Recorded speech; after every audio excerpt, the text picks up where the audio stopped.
If the change itself change, then I don't know. It will become an unchanged. So somehow it is meant to be. It is kind of like it is meant to change, and somehow there is a change, and somehow these four elements, sooner or later, it will dissolve. It will kind of like come to the dissolution. So when this dissolution happens, then we need to have this like a great transition, right? That we need to kind of like a transfer.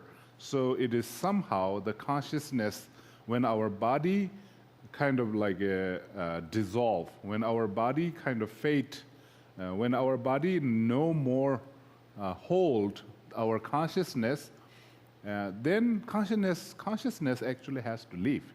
So then like in the process of how can we actually prepare, how can we make our consciousness leave? So to understand that, then the power practice comes, right? The power practice is like, okay, so when the consciousness actually starting to leave our body, then where does it leave? So it is like from the Buddhist point of view, we say there is a golden door, that is the best exit door that our consciousness can leave. And somehow, by living from the golden door, somehow our consciousness will actually get into something better, like higher realms. And then like to understand that, like there are actually 8 other exits, including the crown, which is like a 9 exits, exit kind of like a door or windows or whatever. So we need to understand where these doors are connecting, and somehow we need to bring our consciousness, or we need to be prepared to leave our consciousness from the golden door. So until then, I think we kind of like went through the power practice, and I give you some suggestion. The reclining posture is the best, and then how can we stop all the others, and then how can we use some exercise, using kind of breathing exercise to bring the consciousness, and then making familiar, practicing to focus more on the crown, golden door here, so that we will actually leave our consciousness. So somehow, this is in the Tibetan Book of Dead. Like there is actually an introduction of 6 Pardo. That is like traditionally. So 6 Pardo is like actually Pardo. Basically, Pardo, Par means kind of intermediate, right? To means kind of like it is like an intermediate state. So the meaning actually Pardo, intermediate state, which means transition time. Transition time, transiting, sort of like it's kind of like a transit. So there's like a transition. So the transition actually Pardo is not always the Pardo happens right after death, but actually like there are actually few like a Pardo that mentioned in the Tibetan Book of Dead. The first is kind of like the Kene Pardo, which is like when we are conceived, or when we are born. That is actually considered to be that is considered to be like we call it like a birth and transition time. So it is kind of like it's a transiting, right? It is transit. So there is a transit time, Kene Pardo, that is like the first Pardo. And then Milam Ge Pardo, Milam means dream. So then there is a transit time, even when we are alive, that every day we go to sleep. When we go to sleep, then the dream appears, right? The dream, when we enter into the dream world, then again there is another transition happening. So that is like called the milam, which is like the transition time happens, or the intermediate state of dream. So like a birth intermediate state, dream intermediate state, and then like a, what do you call? Chunyi Pardo. I think that is, in Tibetan we call like a natural or like a Dharma Pardo. So, which is kind of like a, what happens is like during that time, it is like, I think the Chunyi Pardo is like maybe at the time of death. But I think before that, it's a thing is in Samtengi Pardo. Samten means transit time or transition of consciousness during the meditation. So Samten means meditation. So first is a birth Pardo, right? The birth intermediate state, and then what do you call the dream intermediate state, and then Samten, which is a meditative samadhi, and then Chige Pardo, which means like near death intermediate, and then Chunyi Pardo, which is the clear light Dharma, or the truth intermediate, and then Siva Pardo, which is the seventh. Seventh is a general existent intermediate. Existent intermediate is the intermediate state after the death. So after the consciousness actually leaves your body, then there is a transition time, right? Before the next life, there is a transit time. So that Pardo is a kind of like existent. We call Siva Pardo. Siva Pardo means existence, right? Existence intermediate. So intermediate state of existence. So these are actually the 7 Pardo, or the intermediate state, that is actually mentioned in the Tibetan Book of Dead. So there is in the Tibetan Book of the Dead actually like these Pardo actually need to be recognized, such as when we are actually Kene Pardo, when we are alive. So our life itself, since we are actually conceived until we die, what is that called? That is called the living, right? So this living, and this just a big chunk of time, like the beginning when we conceive until we kind of die, that whole time actually is Pardo. So that's like the Pardo of life. That's not just during you are born. Just kind of like all throughout your life, you are actually living in the state of Pardo. Because this itself is a transition. So right now we are alive and we are living. We are in transition time. So it is like not like we are staying, or we are not just, we have reached somewhere, right? We are not kind of like staying. So somehow we are still in our journey. So we are actually moving. So wherever we are going, we are moving, right? We are just like, there's no such thing in the whole universe that actually stays still. Nothing stays still. Nothing still. Just everything moves. That is why in the whole universe, actually, like when we define death, we think death is the stillness. So if we look for the death, what is death? Then if a definition of the death is a still, like something stop, everything stops, something doesn't move, right? If something doesn't move, like if we look and search for, is there a such thing called death in the whole universe? Actually, we will not find. Nothing in the whole universe, maybe relatively death, right? Relatively comparing to this, maybe it is dead. But in a way, just there is no ultimate death. There is no such a thing actually called the death, because death means something kind of like stopped, still. It doesn't move, right? Doesn't move. So in reality, everything moves. Nothing stays, nothing sits. So that is why understanding the Pardo is a very actually profound wisdom. It is actually saying our whole life, even at this, like at this moment, this present moment, we are still in the transit time. So it is not like we have reached somewhere or we are, we stopped moving or anything. We are still moving. So that is why this whole life, I think the first Pardo, I will say, it's called the Pardo of life, living Pardo.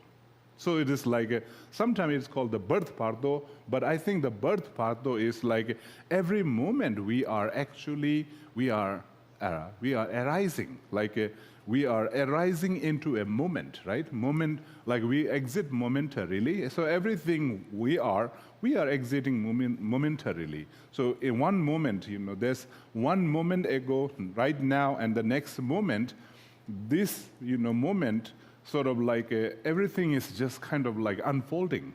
If we look at it from a momentary point of view, we are just kind of changing right now. It is not that we are not changing. Like everything, every single cells in our body is actually moving and changing, and our whole emotions is changing and moving, and our whole thoughts are changing and moving, and just kind of like everything that we think, it is just like moving and changing. So that is what transits, like a transition time.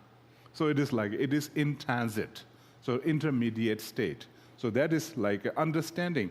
So that is something in the Tibetan Book of Death. There's a mentioning of the 7 Pardo. So the first Pardo is actually called the living Pardo. To understand that, what we need to understand is, first of all, we need to understand that our life, we are in the Pardo state in general. So it is like to understand that it is a transit time, we are still transiting and we are still changing, we are everything. So that is like a understanding, recognizing. So that is the first recognition that should happen even during the lifetime. So we need to understand how things are evolving, how things are changing, how things are actually, their nature is impermanent, how momentary, like how we are momentarily exist. So kind of like seeing the impermanence nature of our life. That is the first recognition need to be happen. So to understand the whole Pardo in the Tibetan Book of Death, sometimes people think that Tibetan Book of Death is only to help in the last Pardo. No. Actually, Tibetan Book of Death, actually it is called the Book of Death, but actually it is totally opposite. It is just like the meaning is the Tibetan Book of Death is actually, it should be called Tibetan Book of Life. Because it is really not talking of the death. It is just kind of like, it is like a beginning from the like when it defined the 7 Pardo. The 7 Pardo, the first Pardo is called the living Pardo. So the living Pardo, what is the example of living Pardo? As this like a body, since this body is formed, and until this body actually like die, so that transition time, that life transition, that itself is the Kene Pardo. So which is the, born, and actually in Tibetan, there is a 2 word, ke, ne. Keba means born or birth, and neba means, staying, or, so it is kind of like a kene.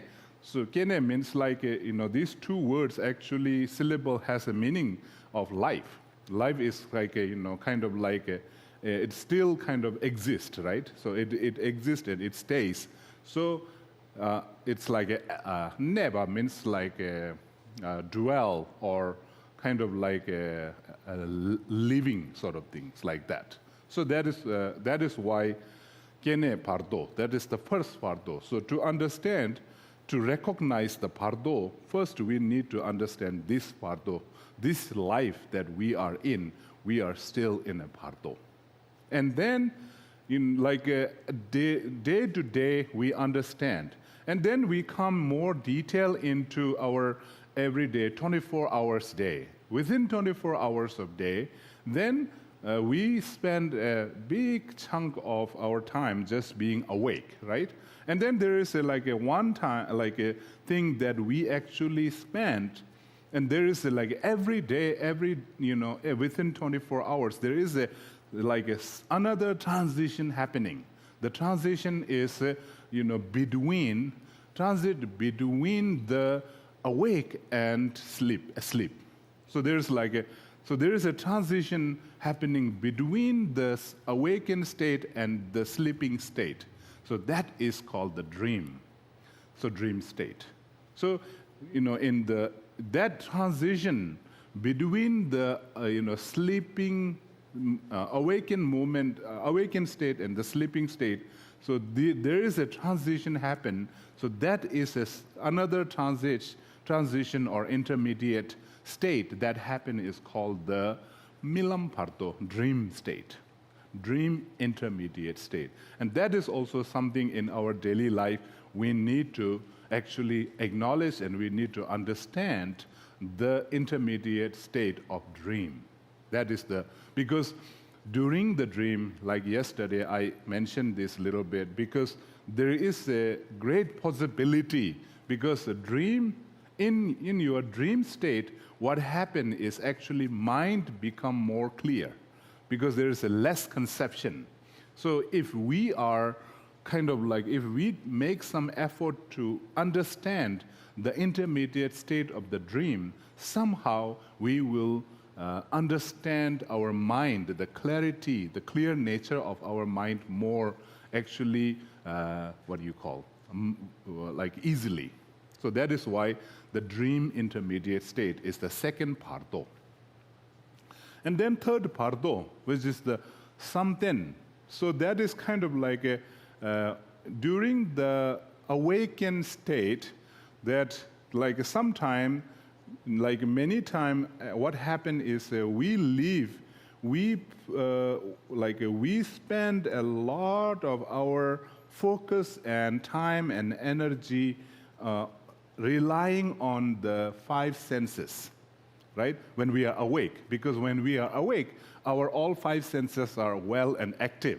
So there's kind of like our eye sense is very active, that we see everything, like we see the color, we see many different things.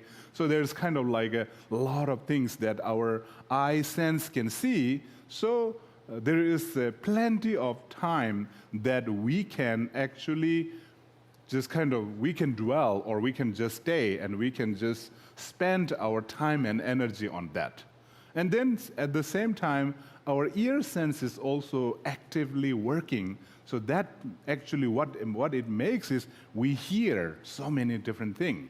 So because of all this sound that we hear, then somehow our focus, our energy, we spend a lot of time on the sound, towards whatever our ear sense actually perceives. And then same, nose, right? Nose sense, there are like plenty of smells. And then tongue, like there are like plenty of things to taste, right? Like eating, drinking, and things like that. And then just kind of like a touch. So there is a touch sense that we feel many different, like the cold, hot, all this different kind of like a smooth, like a rough, and there are many kind of like a thing that see now when our five senses is all working and active, what we do is we spend pretty much our time and energy on that. So then there is a transition time that we actually go little bit, not too much living on the five senses. So kind of like going little bit deeper into the mental sense, and then not too much relying on the outer, outer senses kind of thing, like a more kind of like a mental sense, and then starting to kind of remaining in that subtle subtle, kind of undistracted, right? So there's like a going from distraction state to the like undistraction state, which is the kind of calm, peaceful state. So that is called the meditative, kind of like a meditative intermediate state. So there is a transition. So that is like with the meditation, when we take our mind into this calmness, where your mind doesn't too much relying on the five senses. So it is just like taking it beyond. Beyond, you kind of like, you actually, you go little bit beyond the five senses and not relying on the five senses too much, and then just kind of totally using your mental sense, and then kind of like remaining in that calm state or undistracted, because most of the distraction that we distraction comes from these five senses. So it is like going from the distraction state to the calm state.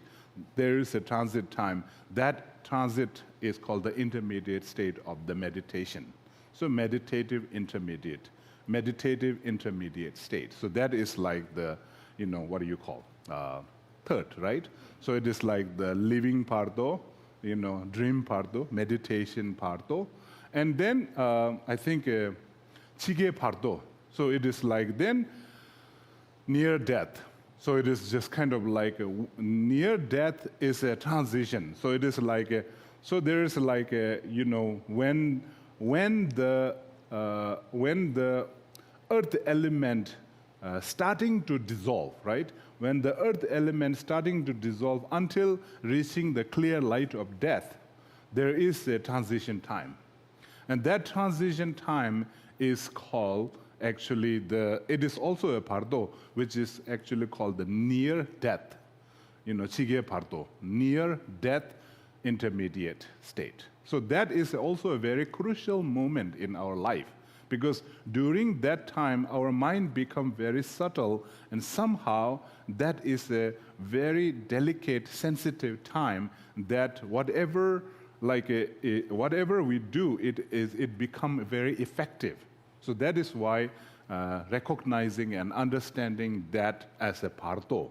So that is called the near-death Pardo. So that is like the number 4, right? The fourth Pardo. And the fifth Pardo is Chunyi Pardo. Chunyi means like the truth or the nature or natural. So it is like so that is actually a clear light of death. That itself. It's a clear light of death is also considered in the Tibetan Book of Dead as the, what do you call, the Pardo, because that is the transition time. That is the transition state or intermediate state. And after the clear light of death, then Siva Pardo. Siva Pardo is actually kind of the actual sort of like a transition time between two life, previous life and this life. So before previous life and this life, to connect this, there is a transit. So that is why existence Pardo. So that is the Siva Pardo. That is the Pardo number 6. So if you look at the Tibetan Book of Dead, this is actually, I'm just giving you a summary. Summary of the meaning of the Tibetan Book of the Dead, that in Tibetan Book of the Dead, actually these 6 Pardos are actually kind of like taking a crucial time, especially during the near death, because when the near death Pardo is appearing, then in the Tibetan Book of the Dead, it says that, okay, if it is your friend, then it is kind of mainly motivating them, like giving inspiration to the person, or kind of like as an individual, you can use that time also like kind of listening or kind of recollecting the message from the Tibetan Book of the Dead. Okay, understanding that, okay, so now this is the time that my earth element is dissolving because I see these are kind of outer sign. And now it is a water element. So it's kind of like being aware, mindfully kind of like acknowledging the process very clearly. That is actually set in the Tibetan Book of the Dead that we need to understand. So somehow, if we still don't get the clear light experience like during that near death, then at the actual death, then again reminding. So just before our consciousness take a leave, that right moment, then recollecting or motivating or inspiring yourself or others to understand the clear light. And then again, even if you miss that, so this is kind of like going one after another. So if you miss that, then there is another method of like a poa. So it is like, so there is a poa. So okay, so the poa practice. So now you still don't. So you actually now you didn't kind of recognize the Pardo, clear light, and so now do the poa. So it is like, okay, now transfer your consciousness. So after you do the poa, then what happened? Is the consciousness actually, say consciousness leave from your golden door.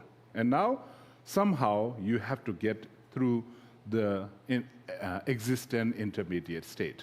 So when you are in the existent intermediate state, and somehow it is also very interesting that in the Tibetan Book of the Dead, that actually it says that 3.5 days, like after medically, pronounced dead, then the procedure time, like the complete dissolution, right? The complete dissolution actually time takes just estimately 3.5 days. But and then again, there is a discussion about that. Is that exactly 3.5 days? Then it said no. It does. It depends. Sometime it goes early, but that is just like it's say for the max. So that's like for the maximum. So that is not the minimum. I think that whatever it says in the Tibetan Book of the Dead, actually it is the maximum.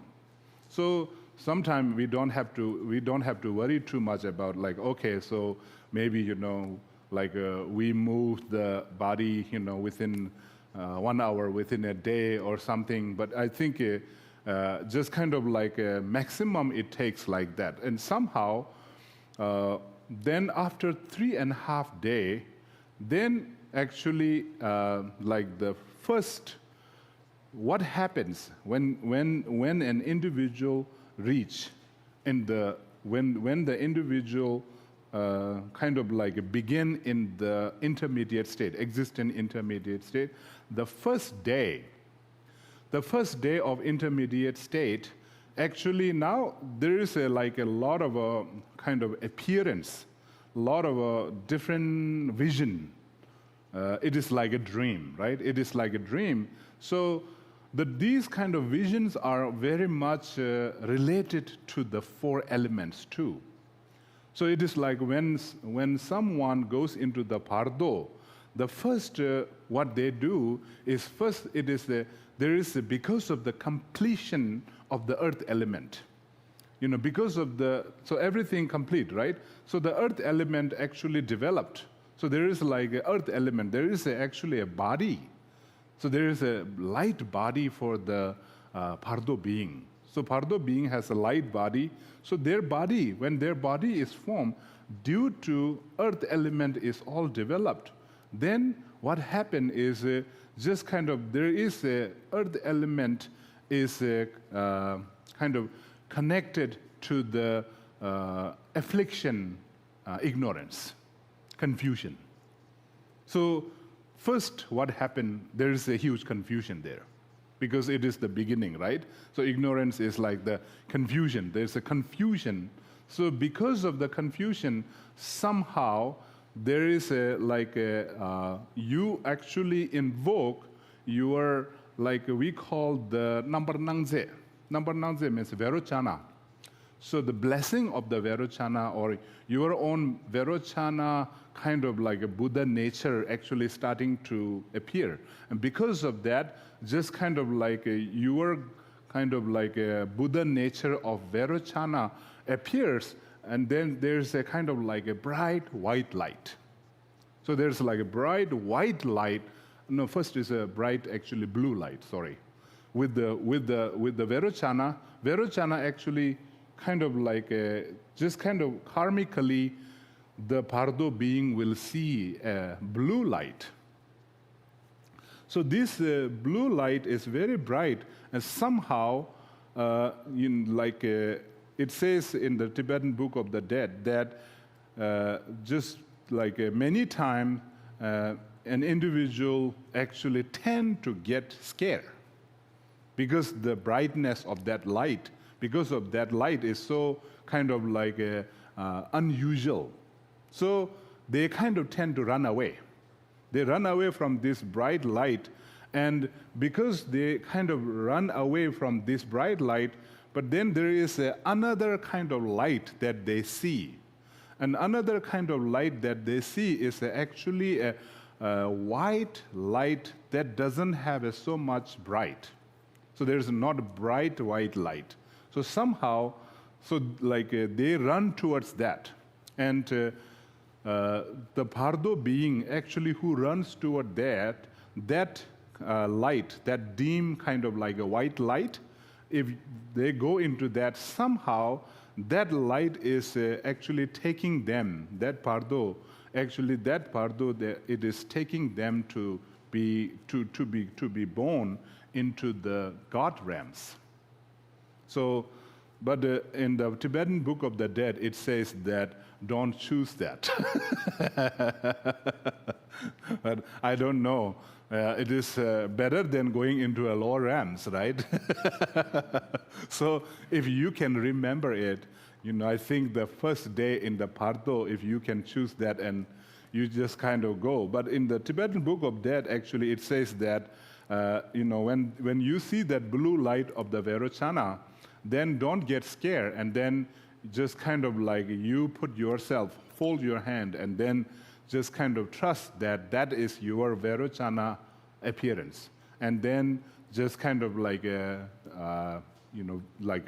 put your hands together and then request the Verochana, and then like a Verochana Buddha, please guide me.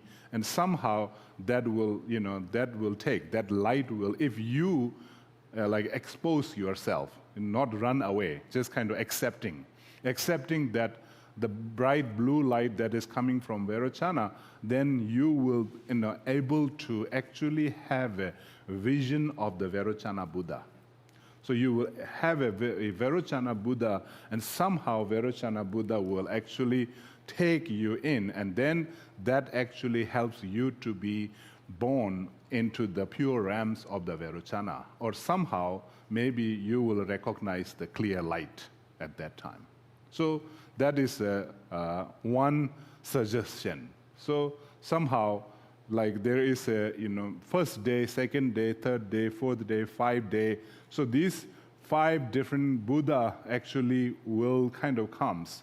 So because, first day it is a confusion. So the Verochana, appears, right? And then the second day, just kind of like a second day of a Pardo, then somehow the affliction, like some kind of disappointment, some kind of anger, some kind of like things like a hatred actually starting to come in that Pardo being. And because of that, then, it invoke actually your own, what you call, the Migyöpa, the Vajrasattva, which is the Akshobhya, the blue Buddha. The blue Akshobhya Buddha actually comes. And then also it is something, your earth element, water element, right? After the earth element, the second day, water element starting to, totally developed. That actually affects, so different vision. So in that vision, because of the water element effect, then what you actually see is the blue Buddha that shining, the white light, bright white light. Again, if you're not familiar with that, then somehow we get scared. We scare of that white light, and then actually there is another smoky light, which it is not so bright. So that actually in the Tibetan Book of the Dead, it is very strongly recommend, don't go and choose that smoky light, because that light is the path taking you to the hell realms. So that smoky, tuka means smoky. So that is during the second day, in Pardo. So don't choose that, just kind of like choose that white light that is coming from the Mikyöba, Akshobhya. So to totally kind of like surrender yourself to that bright light, and then it will take you into a better place or something like that. And then third day of the Pardo, which is kind of like the affliction that arises is a kind of pride or arrogance, kind of like pride, arrogance, or stinginess, that kind of affliction. Because of that, then it just kind of invoke your Ratna Sambhava, the golden yellow Buddha. And then the golden yellow Buddha having this bright light, somehow I think that bright light, you get scared of that bright light, and then there is another light. Actually, that's not a bad one, because there is a blue light.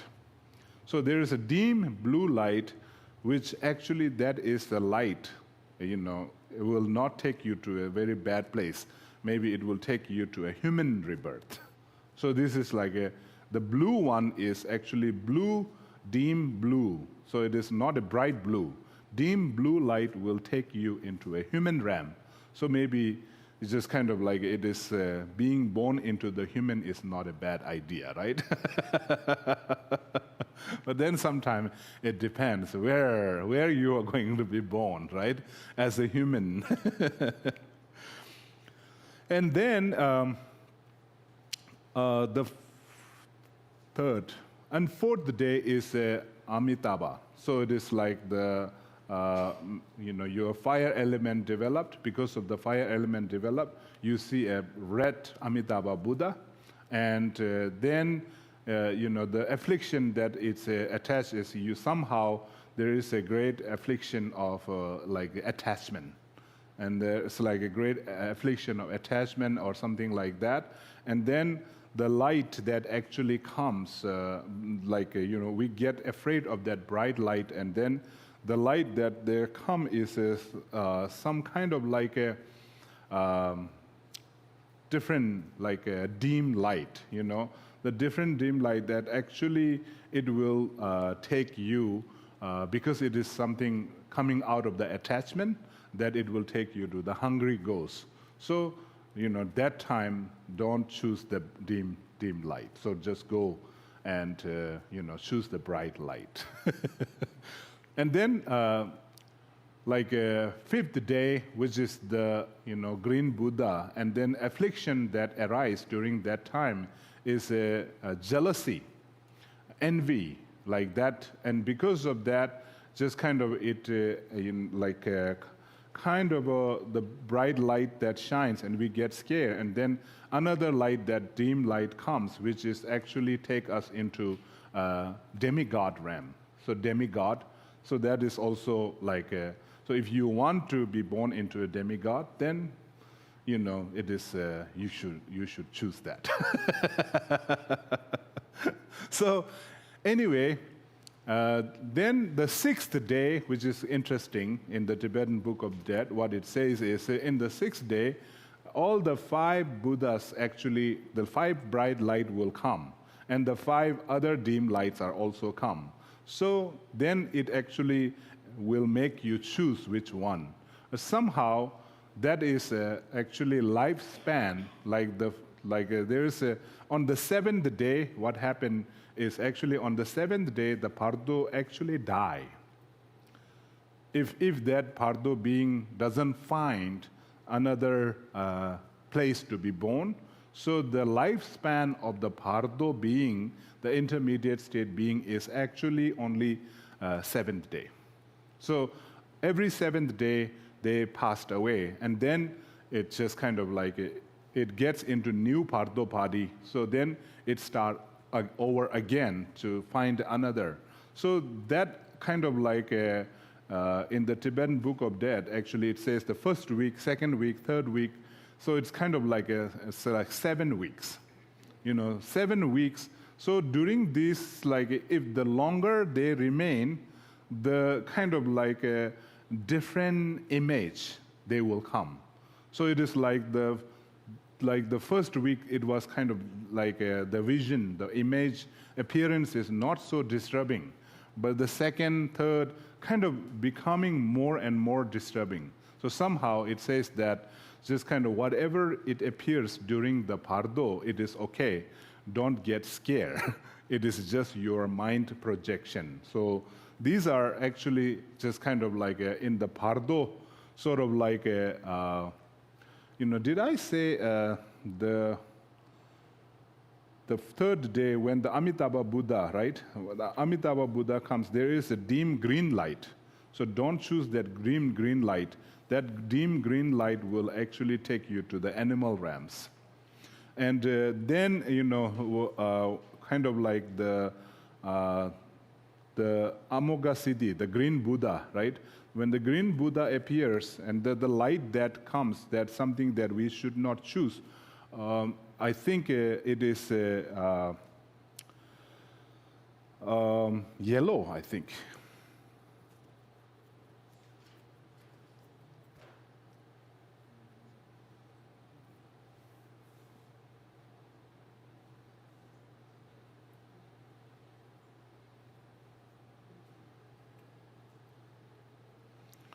Yellow. And I think it is the yellow. If you choose that dim yellow light, then it will take you into in the Tibetan Book of Dead, it says that it will take you into hungry ghost. So the not Radna Sambhava, I think which is the Hamayin, which is the demigod, right? Demigod is actually when demigod is when the Ratna Sambhava, the golden Buddha happens, and then there is actually a light, the red dim light. Don't choose that red dim light, because that dim light, red dim color will take you to the demigod. So that is, I think. So that way, in the Tibetan Buddhism, like we have the 6 rams, right? The 6 rams is like a human ram, and then demigod ram, and then god ram. So these are higher rams. And then there is like a lower rams, which is considered to be animal ram, hungry ghost ram, and then hell ram. So that's kind of, but I think just sometime, people kind of try to look at a different place for these. But I think just kind of like the 6th ram is just basically, it is a metaphor. It's a metaphor. These 6 rams actually happens even during one lifetime as a human. Like and in our human, like sometime we goes into God rams. A God ram means when we are all kind of like full of light, happy moment, when we are actually the individual, a human, like as a human, when we are having good time, right? There are many times that we have a good time. So when we are having a good time, something like a great time, like a happy moment, and that is actually considered to be like the God rams, okay? Then, there are actually moments that we feel a kind of a pride, like full of pride, and then there is a kind of, what do you call, competitive, and then there's like a very aggressive, right? Like we sometimes when we find a little bit aggressive moment, I think that is like we are in the demigod state.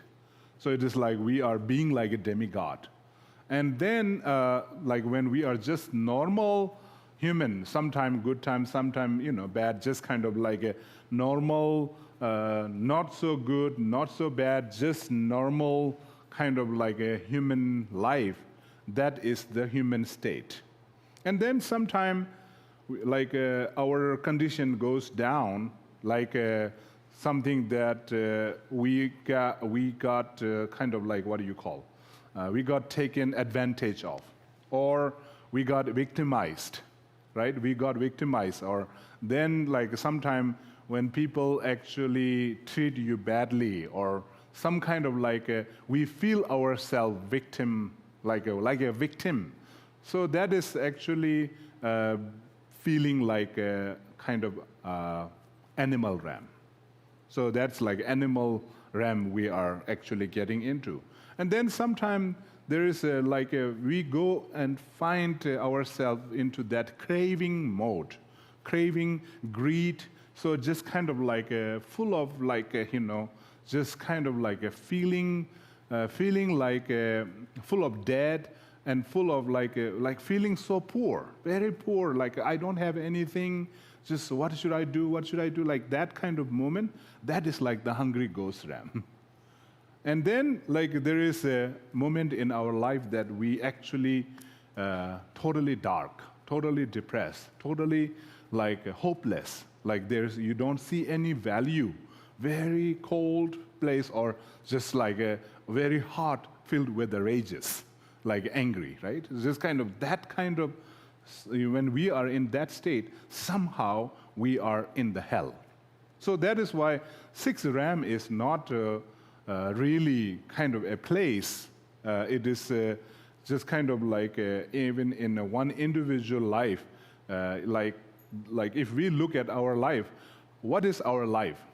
If our life is like the 80% of our life is just kind of like if you are having a happy life, then that person is actually born in the realm of God. It's like that's a God realm. And if like a person spend all their life just kind of being competitive, being aggressive, and always fighting, and just kind of conquering and invading, that if the person spend their life in that way, and that person, even though that person is a human form, but that person life actually is born in a person is living in the demigod. So demigod realm. And then there are actually a person just kind of like a normal human being, right? Normal, just kind of doing the things, and then just not too excited or not too down, just kind of like normally living their life. I think that is just a human, like a human life. And then like there are, people actually who got victimized.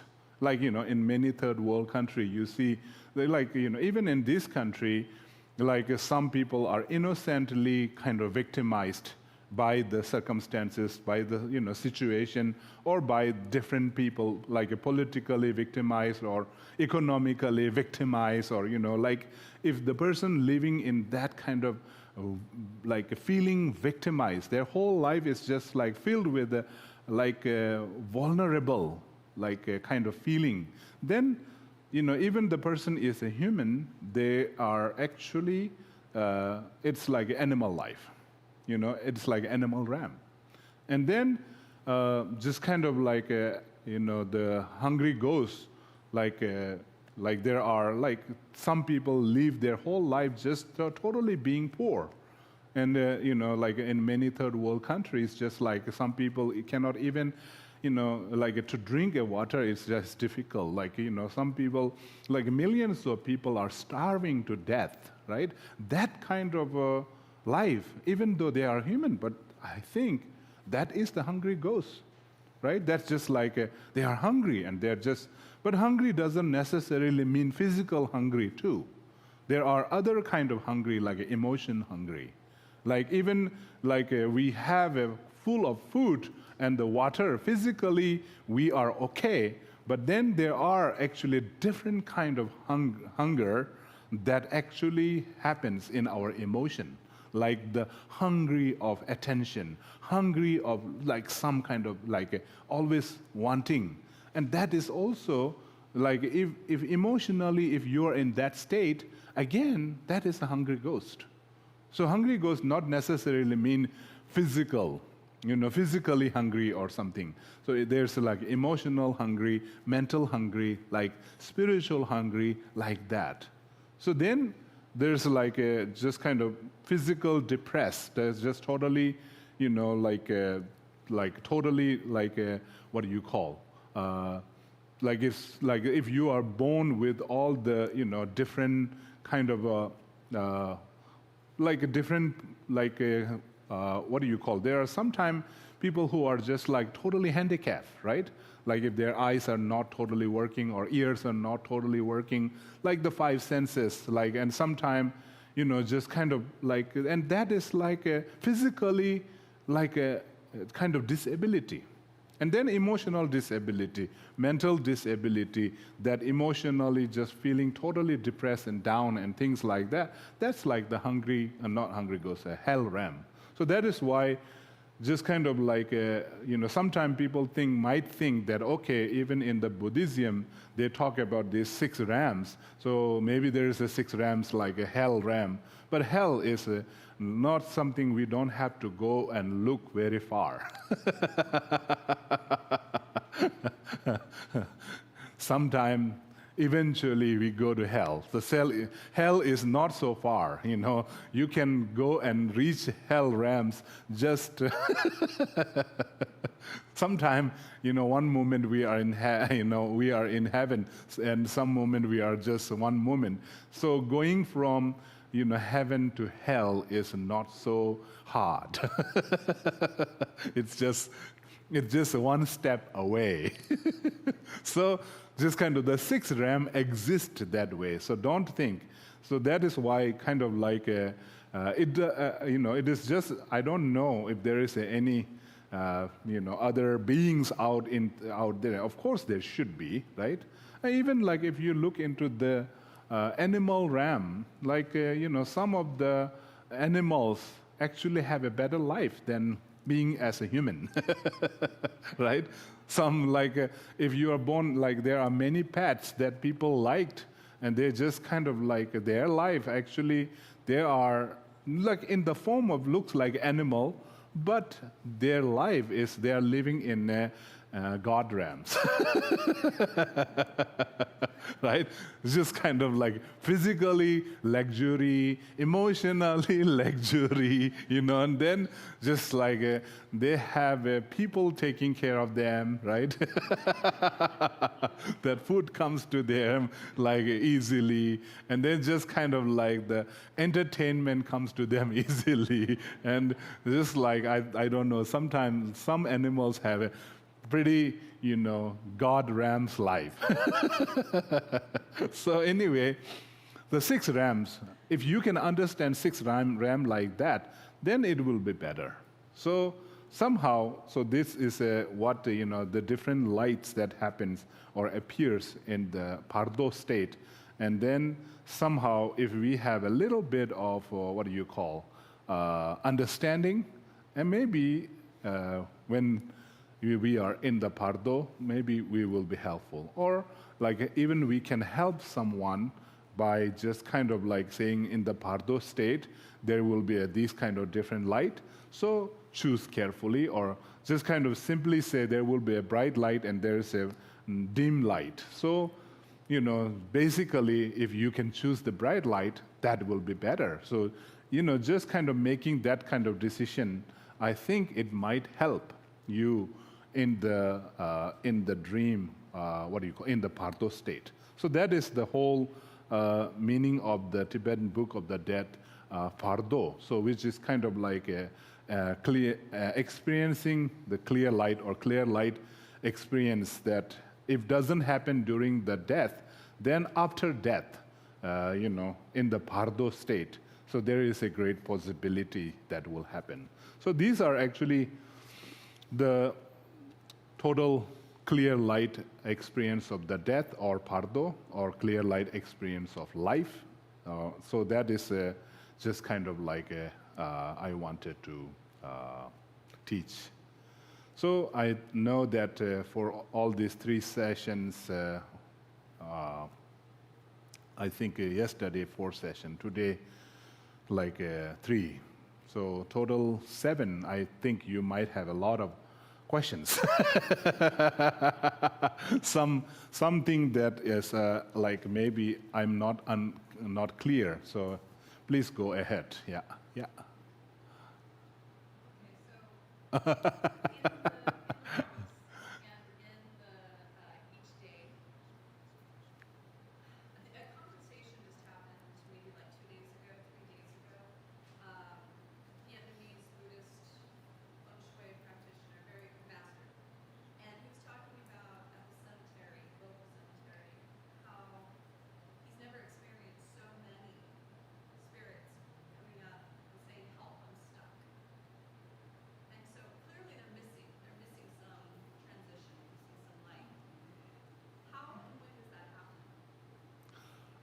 The spirit, right? Spirit world is a very mysterious kind of existence. Just kind of like there is really not a clear answer for that. That doesn't mean that there is no spirit. Of course, there are spirits that sometimes it is not necessarily that is spirit coming out. Because sometimes our mind is very funny. Mind makes projection, and then it's starting to appear, right? So that's kind of like sometimes I think that happens too. So it is not sure if it is projection that we did, that we see what we project, or is it really there that we actually kind of like encounter and see them.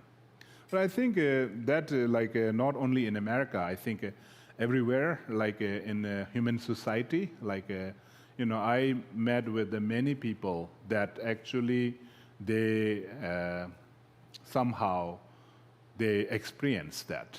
Like they say, oh, I saw this, and then they are seeking help, and things like that.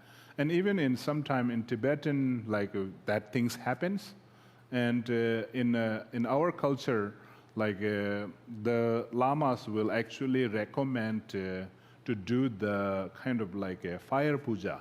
So there is like we do some kind of fire puja, like so it is like we call it jinsei. The jinsei is kind of like then culturally many times people bring their like just kind of they don't know if there is someone they are seeing, then what they do is they bring their belonging, something their belonging, or then just putting like their name on the paper and then roll it, and then the lama will actually focus on that name and then just kind of bringing the essence or the energy of that spirits or whoever is there wandering and seeking help, and then we just bring that into that name, and then just kind of like the fire is a visualization of the deity, so it is like letting the deity actually take care of it, so somehow like helping the spirit like a transit into that way. So that is like in Tibetan we do call the jinsei, which is the fire puja. So and then sometime even that sometimes that's not all the time helps. Sometimes even after doing the puja like that, like a fire prayer and like a ritual like that, and then still they appear. Then there is another way of like a wrathful sort of like rituals. So there's called the Jiangwa. Jiangwa is like somehow maybe they're still stuck there, maybe because of they have a lot of bad karma. So then there's like a Jiangwa kind of ritual, bringing again specific for that kind of spirit, and then purifying their negative karma. So first we purify their negative karma, and then kind of like sending. So there's kind of like I think it is a ritual, like we have a ritual like that. So I don't know how can we do that in the society that doesn't believe in this kind of ritual. But if it is in a Tibetan, that is what we do. And I don't know, like if it's a society that sometimes it might help, if you give the name to, then there are like the Buddhist priest who actually do a fire puja and then ask them to kind of like please burn their name into the the fire puja. Maybe it might help. Yeah. Yes. Yeah.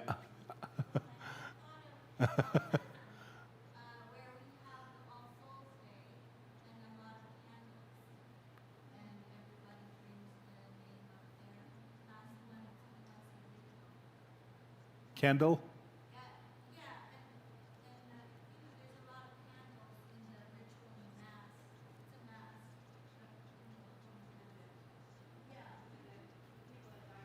Oh, yes, yes. Yes.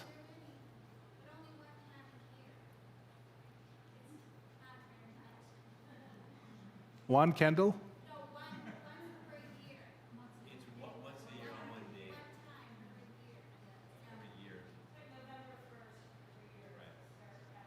Oh, okay. Okay.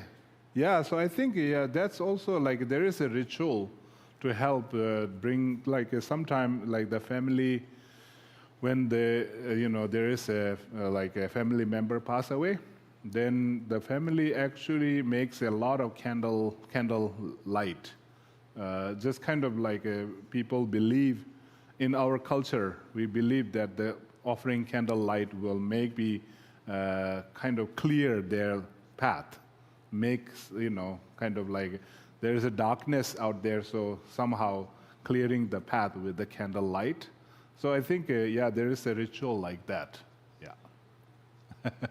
Yeah, Mary.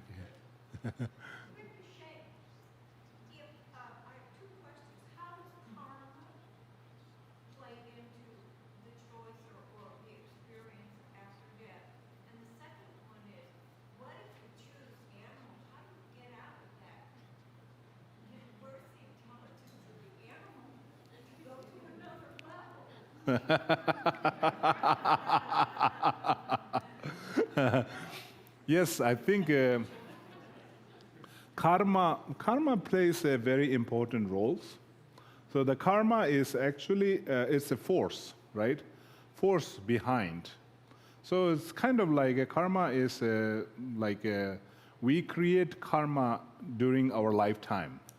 So the action. So that is why what we do during our lifetime is kind of like a very important. So that is why what we do in our life, if we have been doing many positive actions, then somehow we already have a positive karma, positive force behind us. So maybe it will help us to be more easier. So it is like somehow it is kind of saying like if you live your life positively, then after you die, you will actually still keep that positive power, positive energy. So I think that is the power of the karma. So the power of the karma actually kind of like it is more, if you have a more positive karma, then actually it will help you to choose more positive. Choosing positive will be easier. So the choice that you are making, because there is a lot of positive force behind you. So if there is a lot of negative force behind you, then somehow it will push you towards the negativities. So that is how the karma works. And then, like, I think if, your second question, if you chose animal, right? The realm of animal. So I think just kind of being mindful, like just kind of clearly, having that mindset. So if you want to be born as a human, then think of the blue color.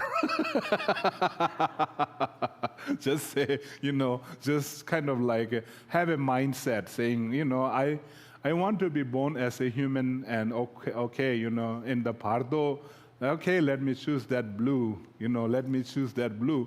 So then just kind of, if you go with that kind of intention, then somehow in the Pardo, I think you will actually choose the blue. So once it is chosen, once you are there, if you have chosen, then I don't know, like if you are born in the animal realm, then it's like, oops. Oops, I might have chosen wrong one. Yes, yeah. I've seen a lot of monks that practice lucid dreaming in order to prepare themselves for the next part. They say if you can control your dreams, then you have a better chance of controlling your light body and the death part of it. Would that be something to consider? Yes, yeah. I think because the existent Pardo is very similar to the dream state. So it is kind of like if you master, like the dream, like just say like if you practice like a lucid dream, seeing dream, understanding dream as a dream, and then like if you can actually connect with that subtle dream body, and if you are able to use your dream body to actually do some activities, then there is actually a great chance that it will make you easier to be able to kind of activate and work as a Pardo being. So yes, I think there is a huge connection between the dream and the Pardo. So if during our lifetime, if you can master the dream, then it will be easy to master the dream Pardo state. Yeah. Yes, yeah. Well, many times we pass away suddenly, or crime, car accident, things of that nature. How does the transition, is it the karmic energy is already in momentum from our life already? How does the transition take place in terms of the six realms and then transiting into the Pardo relative to what center you're exiting your physical subtle body? Yes, I think your question is like if the accidental happens, right? Accident death, sudden death. So sudden death, just kind of like when the death happens, sudden death, or like a gradual kind of like a death, whatever it is, I think it is just a matter of time. So when the actual death happens, there is no difference.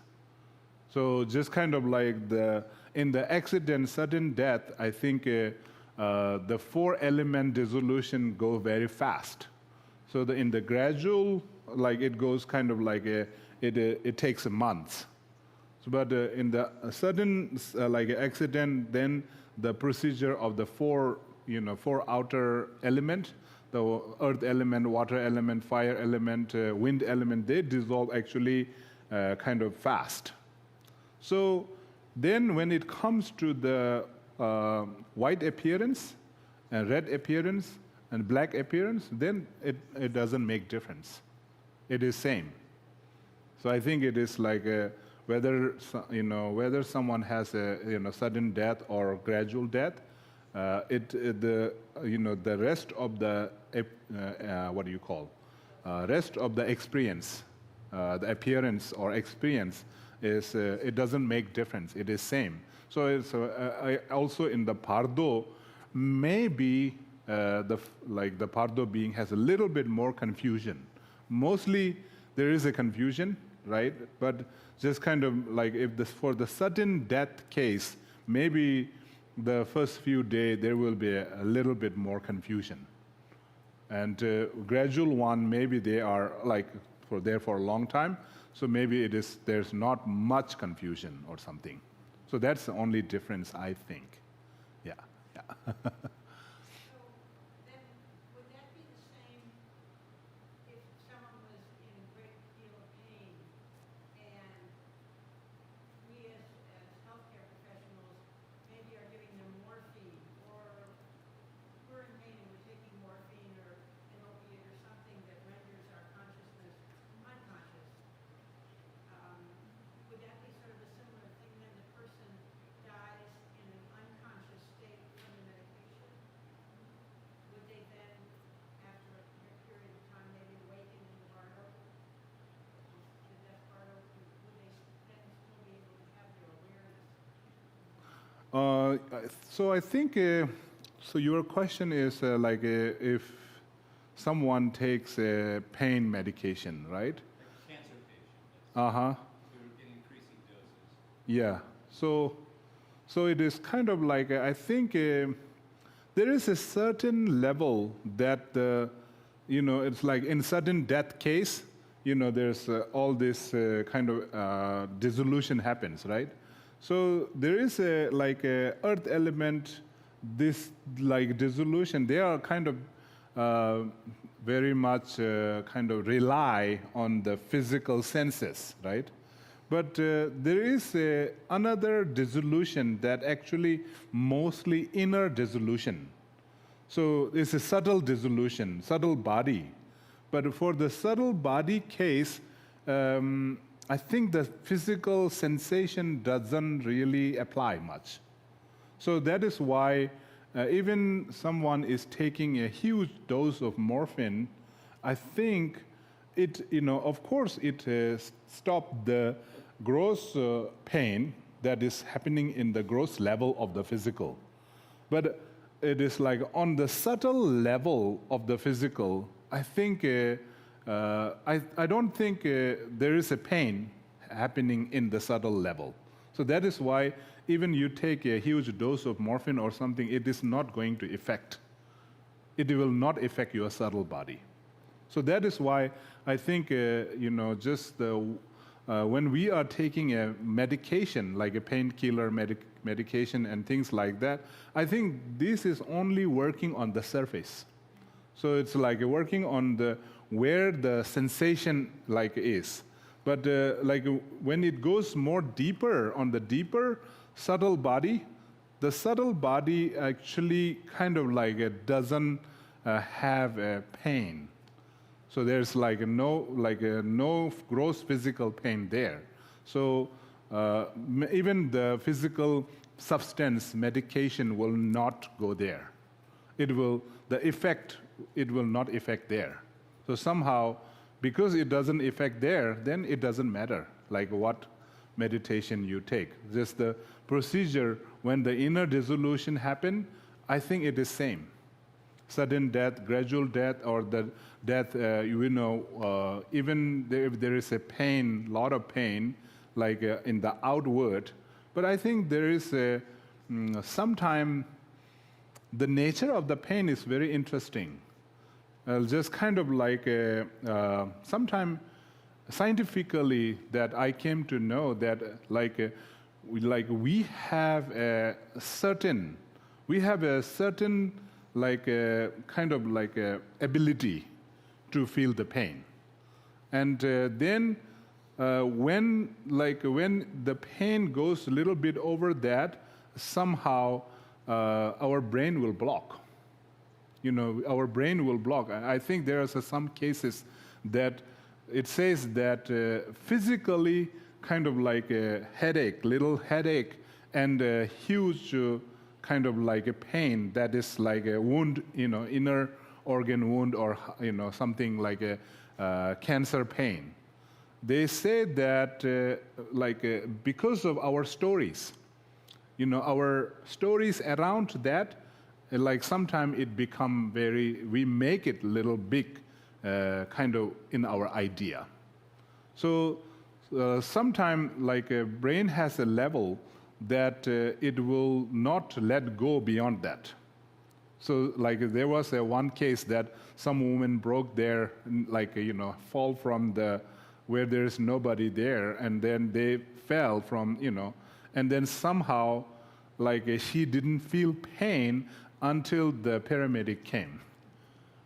And that's just and then they were actually saying, oh, how come?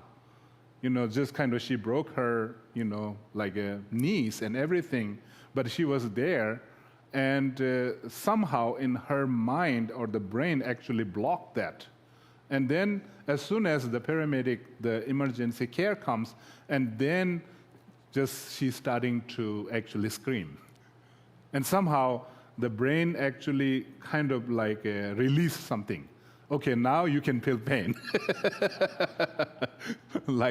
So I don't know. They did a lot of research, scientific research. I saw that kind of documentary, how brain actually control the pain, how much you feel. So there's a interesting thing. So anyway, the physical pain is a kind of pain that goes on the very gross level. But on the gross level, the medicine will help. But on the deeper level, I don't think there is a pain that, again, the medicine will not affect. It will affect only on the surface. Yeah. One more question. Yes, yeah. Would you also address suicide? Suicide is, there are many, I think, just kind of from a Buddhist point of view, there is some kind of just kind of advice that is given in the Tibetan, Poa practice. It says that be careful with your Poa practice, they say. So you have to actually close this golden door. So when you actually become very powerful with your Poa practice, sometime, you can actually sort of when you master that, so before your time of death, then you will actually let your consciousness go. And then what happened is, they say in the book, actually, it's considered to be suicide. And if that happens, I don't know, maybe that road to stop that, I don't know. But if that happened, then there is no chance that you will, even though your consciousness goes from your, crown, the golden door, but that will directly connect to the hell realms. That they say, I don't know, that's maybe, it's kind of it is considered to be suicide, right? But I think that is just what the books say. But generally, I don't know, looking at just kind of the nature, there are so many different ways of suicides. There are so many different ways of suicide, and then sometimes, many of the suicide that actually we know is people actually went through a lot of emotional sort of imbalance, right? Say, these days, the modern days, our, diagnosis, when people are diagnosed with the depression, say, there's and then just the emotional imbalance, and sometimes kind of they go into this deep, dark, hopeless kind of state that they don't see any value, and then it is just okay, this is life doesn't work. So there is a kind of they kind of a very focus on their own life, and sometimes the suicide is not always themselves. Sometimes it is okay, now I'm becoming a burden to these people. So I don't want to be burdened. So, my existence is not necessary. If I stay, I'm being burdened. I don't want to give them suffering. Then they do like that they take that action of suicide. So there's many different reason and purpose, and I don't know how, because it depends on the individual level. But all these cases, sometimes I see that. I personally, I'm not speaking it from the Buddhist point of view. So it is more sort of like my personal view, because you asked this question, And my personal view is I think it is just a sudden death. It is a sudden death and it is an accident.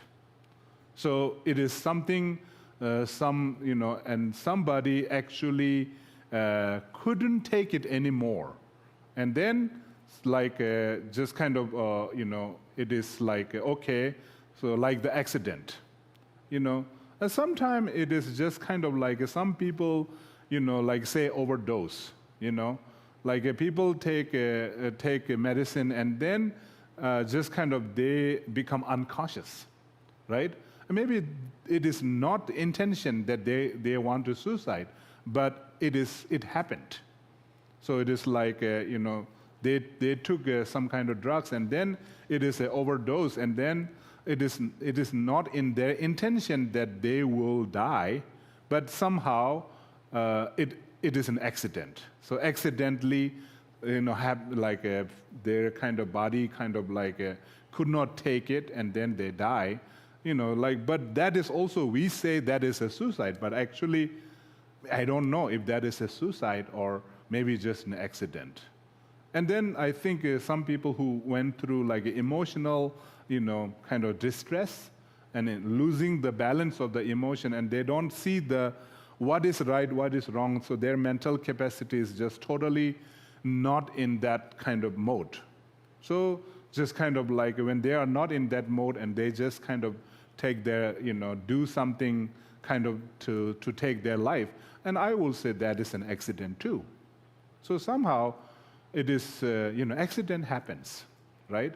Accident happens. So that is why it is when talking about the suicide, sometimes we just look at it as a very black and white. Okay, even somebody did a mistake and then, just they die and they, we call it, oh, that's a suicide. And then, if somebody drives so fast and hits something, they are not intending to die, but they hit something, and then accidentally they die. So what is the difference there? A difference, actually, both doesn't want to die, but accident. So that is why even sometime, when our loved one, when they passed away, if we give the label okay, it is a suicide, I think sometimes it creates a guilt in us that, okay, the person suicide and died, and maybe they really want to die, and maybe that is my fault. And then sometimes we get angry, why did you do, why did you die? You don't have to die.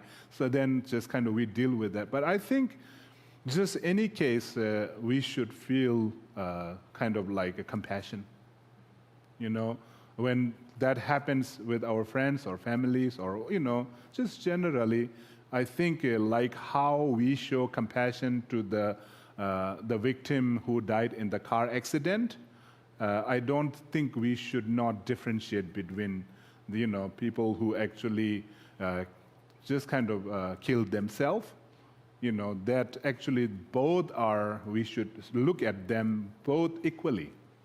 It is, both are, both actually faced the accident. So because of the accident, sudden death happened.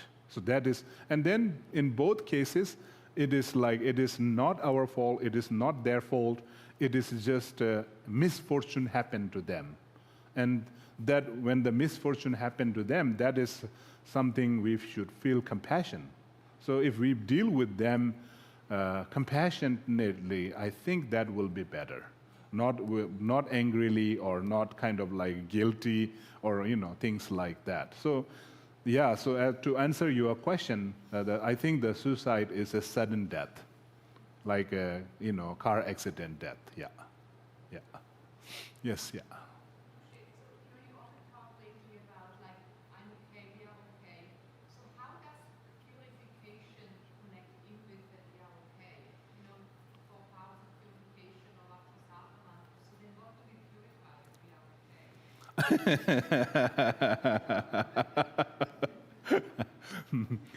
We purify not because we are not okay. It is kind of like in life, in the nature, there is a beautiful rose flower, right? So if you look at that rose flower, and then like the rose flower also has a thorn in there. So now you look at that, so it is kind of like, what do? It is just somehow, it is just natural that you actually take the flower and then you take the thorn away. So that is kind of like that. So it is something, the thorns are not needed. So the negative things are not needed. They are not needed anymore. So they are actually extra. Right? See, if you have some extra, what do? You purify it. Right?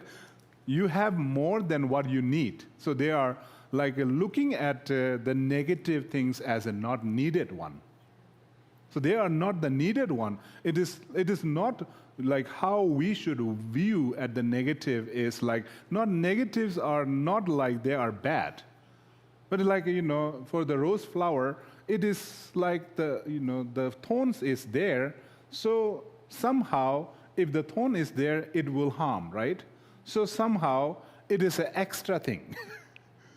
So to really enjoy and hold the rose flower, you don't need those thorns. So when you don't need those thorns, what do? You actually remove them, right? You remove the thorn. Same thing.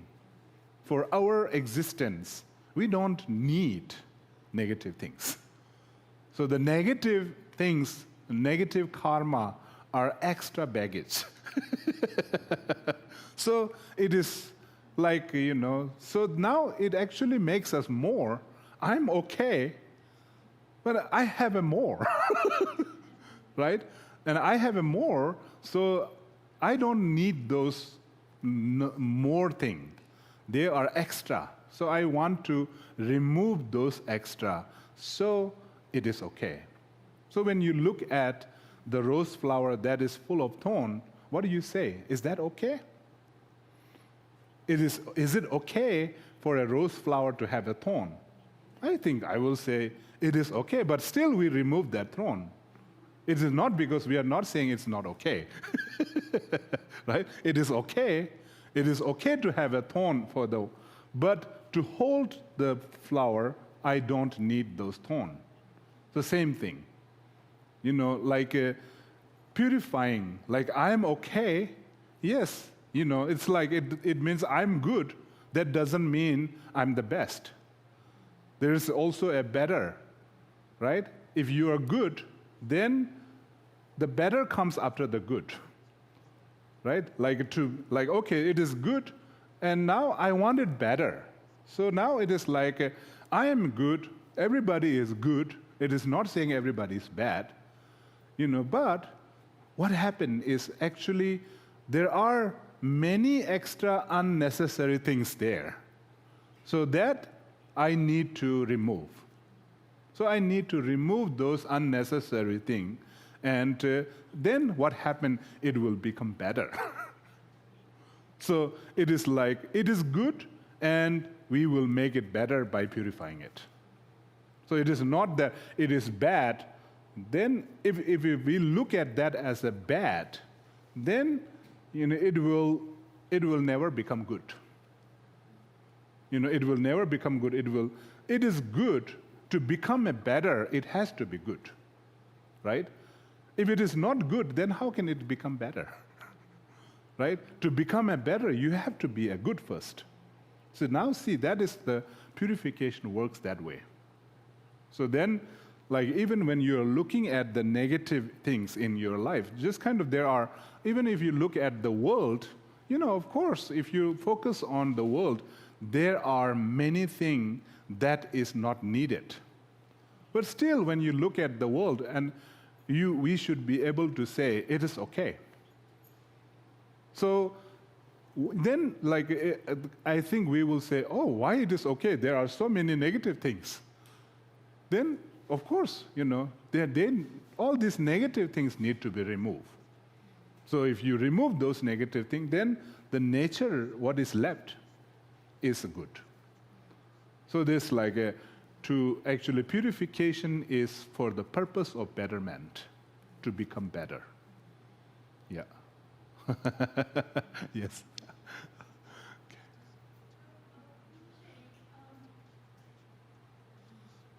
Are we always in the Bardo then? Are we always in the Bardo as sometimes we're going from Bardo to Bardo at the 6 rounds? How do you not go with the 6 rounds and go to the Pure Land? Because it sounds like you're in the Bardo when you're born, you're in the Bardo when you die, and the Bardo when you come back again, you're in the Bardo in the rounds. But what, is there something else? The Pure Land is also Pardo.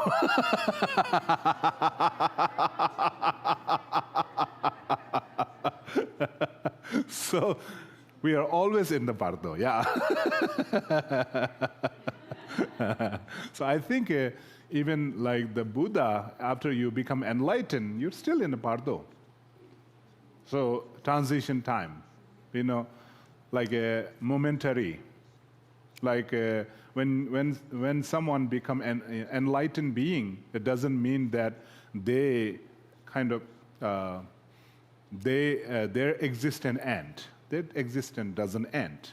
Their existence still, there. So if the enlightened being is in this world, and somehow this planet is moving, if this planet is changing. So if this planet is changing, then enlightened being who is the inhabitant of this planet is also moving and changing, right? See. So that's, I think, Pardo, it is not that we are trying to reach somewhere.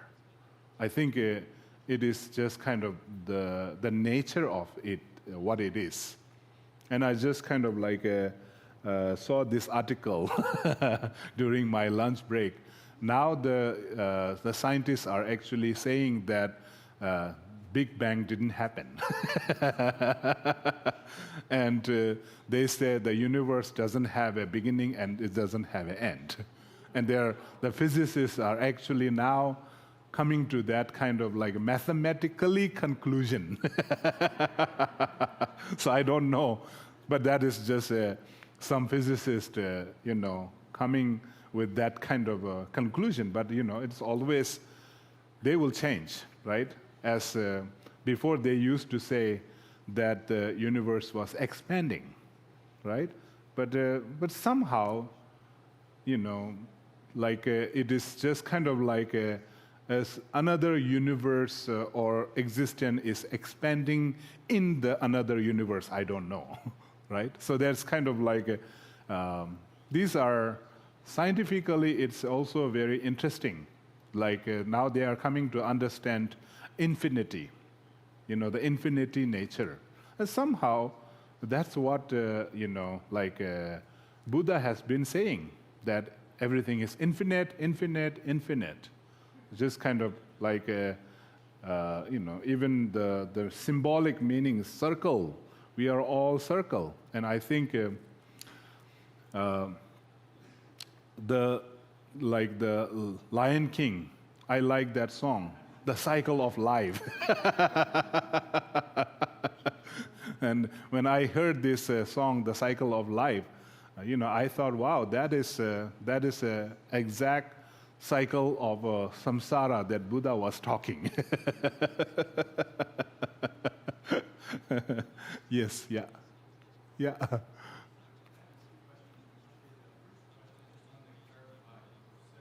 the Indestructible Drop, there's subtle mind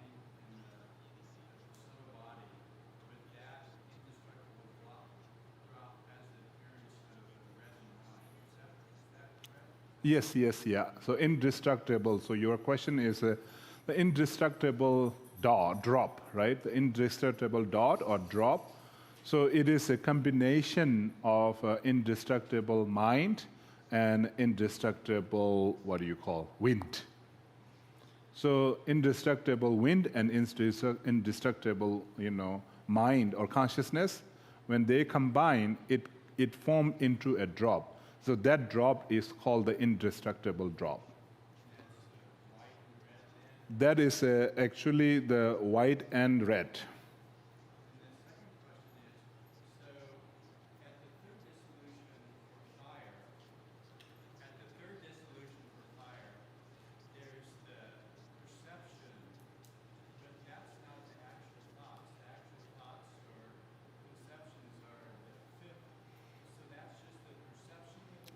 Gross level. Gross sense of ideas. So such as like the name, label, like that. So many of the judgmental perceptions, judgmental conceptions. So the more gross perceptions are all dissolving, during the third dissolution. Yes, yeah.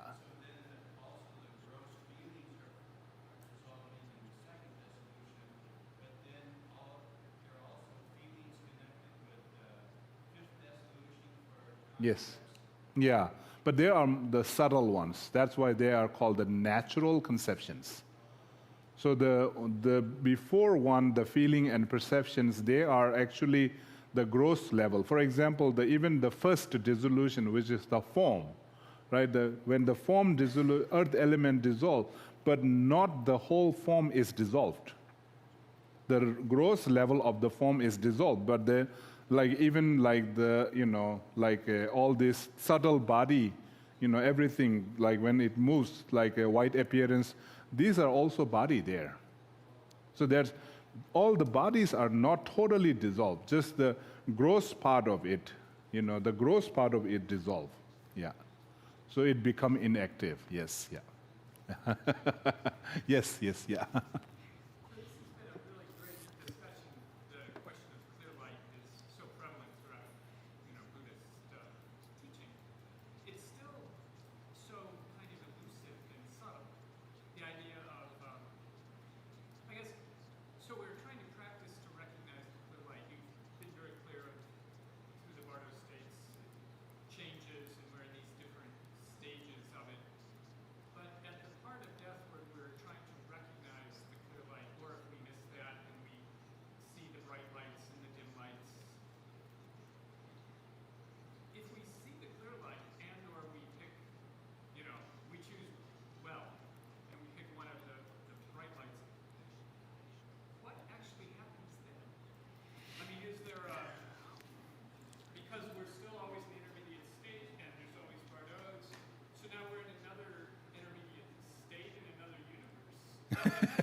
Mm-hmm.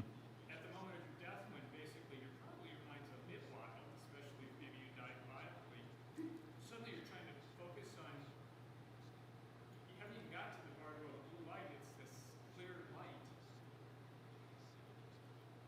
I don't even know how to finish that question. But what? Yeah, I think I will just pick up your question. What happens, right? What happens when you realize the clear light? So that's the aha moment. It's like, we call it like, that's what it is. So yeah, just kind of like, it's a complete contentment, complete satisfaction. It is just kind of like somehow it is like, we call this ultimate realization of yourself. So because somehow, like clear light that we have been talking, right? There's many clear light. So basically, clear light means full of light, right? Full of light.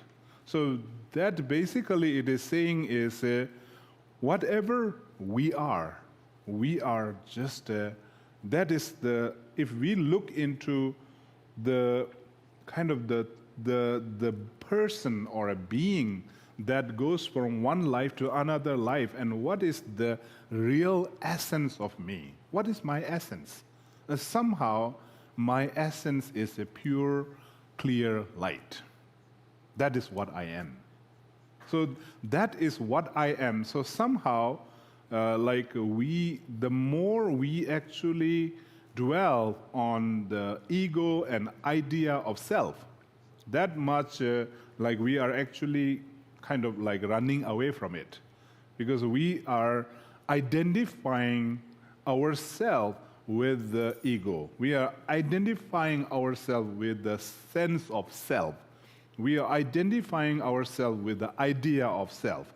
And then sometimes this idea of self is very much created based on the physical appearance, right? The physical appearance, and all during life, like, okay, this is my physical appearance, and that appearance somehow, this is my idea of me, and this idea of me is actually this.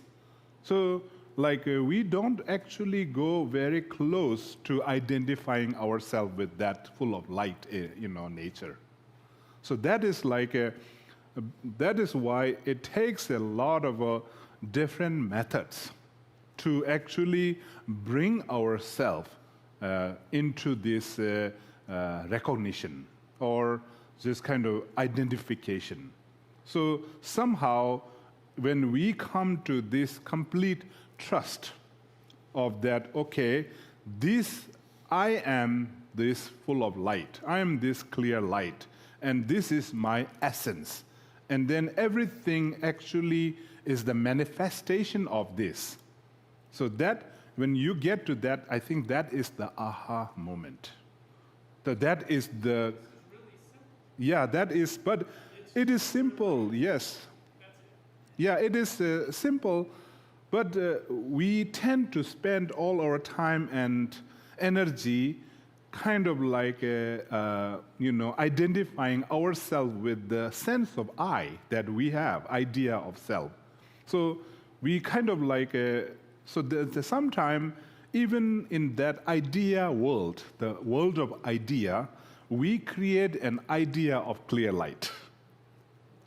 We create an idea of clear light, and then again we go after that idea of clear light.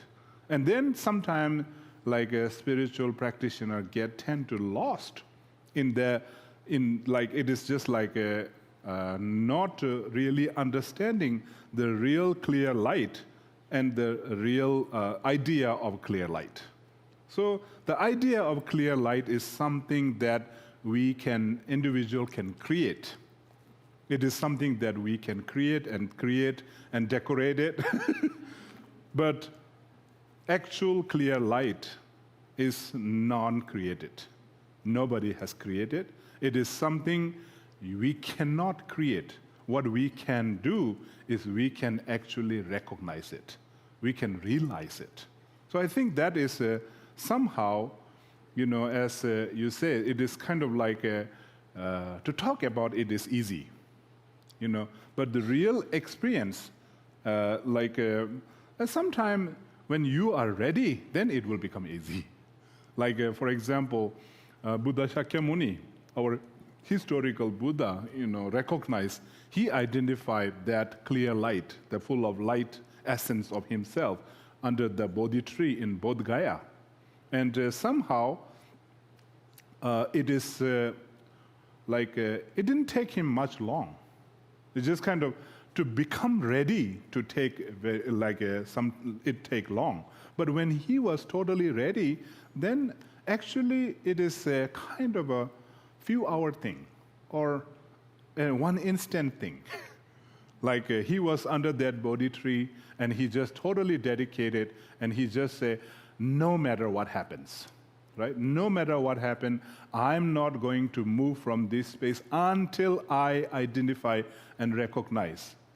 And then when he sits in that, of course, all the emotion, baggage, histories, in the form of like his attachment karma comes with the many different, but people say, okay, there's a demons came, right? But I don't think the demons actually came from outside. The demon is in our mind. So these demons, which is kind of like the what do you call, the attraction that we have towards the things like that we attach, and then the fear that we are scared, like the monster and all this. I think all these images actually appears in front, and many times. Many people, what they do is when they sit and then they make a decision, okay, I'm never going to give up, until I find it. But then these demons, right, our emotion, negative karma that we have, these will come, and then immediately, the fear will come and scare you. Like, what if? Right? What if there is no clear light? What if, and then this attachment will say, hey, look, are you giving up those? Then when you get to the enlightenment, these all things are not there. So what are you going to do? Attachment will start attacking you. And the anger, the fear will start attacking you. So I think Buddha Shakyamuni, when he sits under that Bodhi tree, he was like, okay, doesn't matter. My attachment demons, okay, you cannot do anything to me. My anger demons, you cannot do anything to me because this is what I have decided. So he just totally there is a full, what do you call, a jump of a faith, what I call. Leap of a faith, yeah. It's just it is a trust. It is totally totally I'm not going to listen to anything, never give up attitude. So I think when we reach that level of faith, I think, which is called the faith of trust. So when we get into that level of trust, I think we will experience the clear light. And once that clear light is experienced, it is it is not that nothing really change outward. Your perception change. So your perspective change. So because your perspective change, you see everything very positively. So you see everything positively, which makes you become a complete, total positive person, right? And then nothing really bothers. So it is whatever it is, then it is just you get to that level saying, whatever it is. And nobody can change my existence. I am just this clear, pure light. So I think that is what when we are learning on the clear light, that is what we are actually the ultimate essence of ourself. That using different occasion, different, different methods, different in our different a part of our life that go through, there is it always give us a different opportunity. So it's when we are alive, there is an opportunity to actually recognize and identify that clear light. Then when we go to sleep, it is saying, when you are sleeping, there is again an opportunity. When you are meditating, there is again an opportunity. Then when you are near death, there is an opportunity. So when you are actually happening death, again there is an opportunity.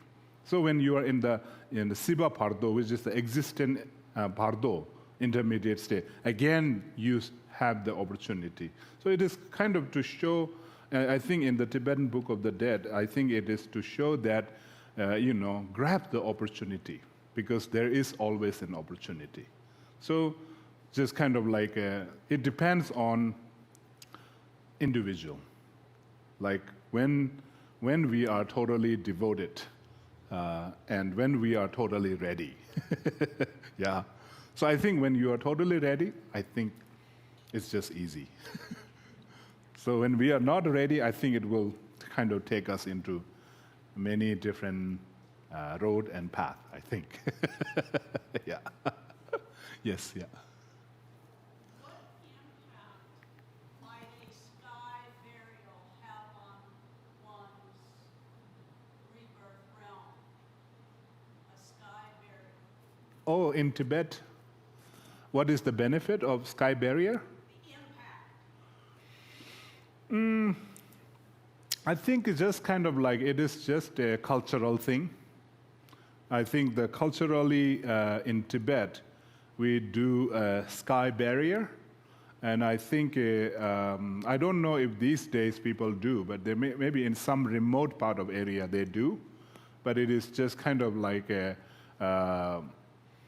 somehow maybe depending on the landscape of the Tibet, you know, like like many parts of Tibet, like it's very high altitude, so the wood is actually a problem.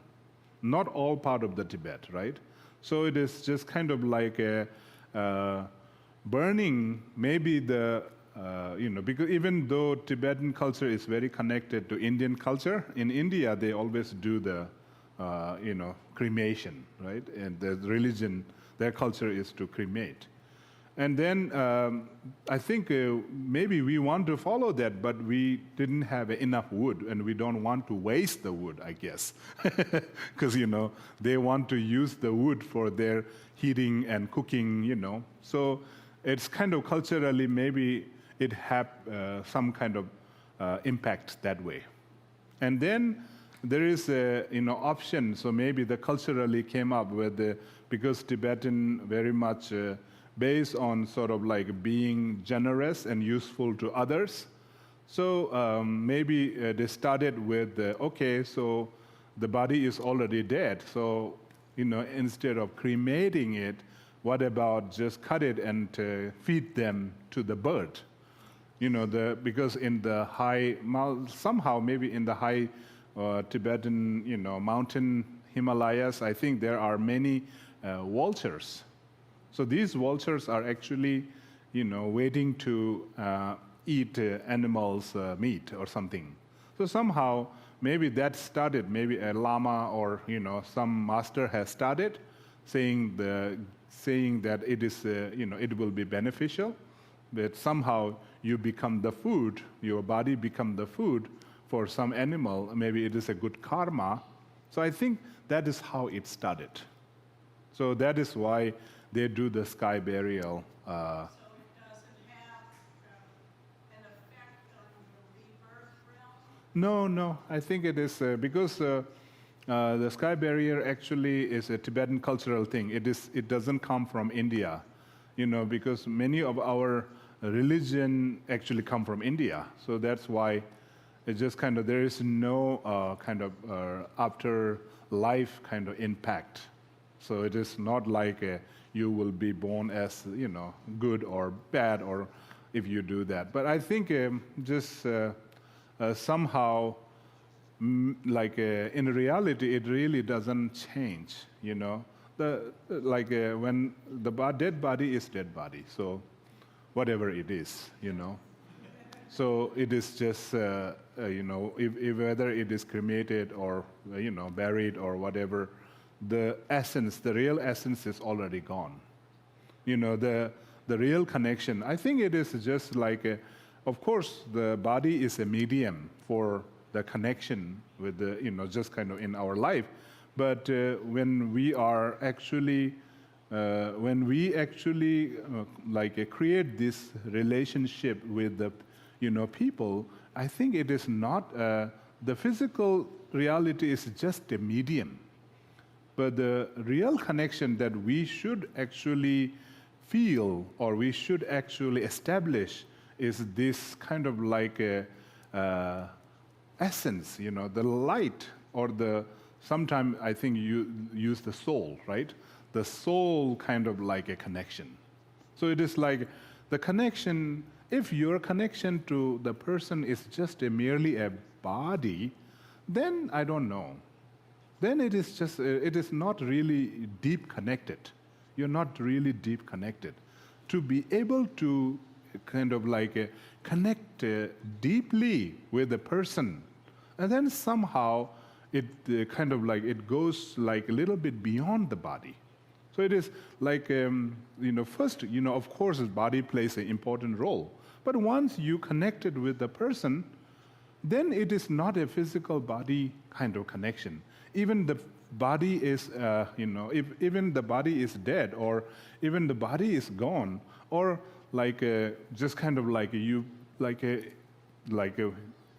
what do you call body kind of become old age, or decay or something. It is like you are not relying, you're not depending on the existence of the body. So it is like it is if you are able to go beyond, making more importance not of the body, but the real person beyond that body, I think then the true love, the real love actually happens. When like a connection that is something a mere body, like okay, so body connection, I totally depend on how the person physical reaction is, and always kind of like looking for a physical kind of reaction connection all the time, and then like we will get disappointed. Just the nature of our body is just. It doesn't remain always same. My body will not remain same. Your body will not remain same. But like as our body change, the real connection should always be there, right? This is a kind of like it's a connection. When we establish this connection, I think if we connect more on a beyond physical level, like then it doesn't really matter. What other people say.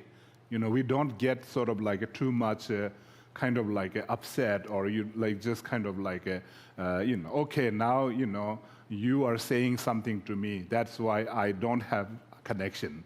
Like our connection break very easily. Why? Because we don't actually connect deep on a very deep level.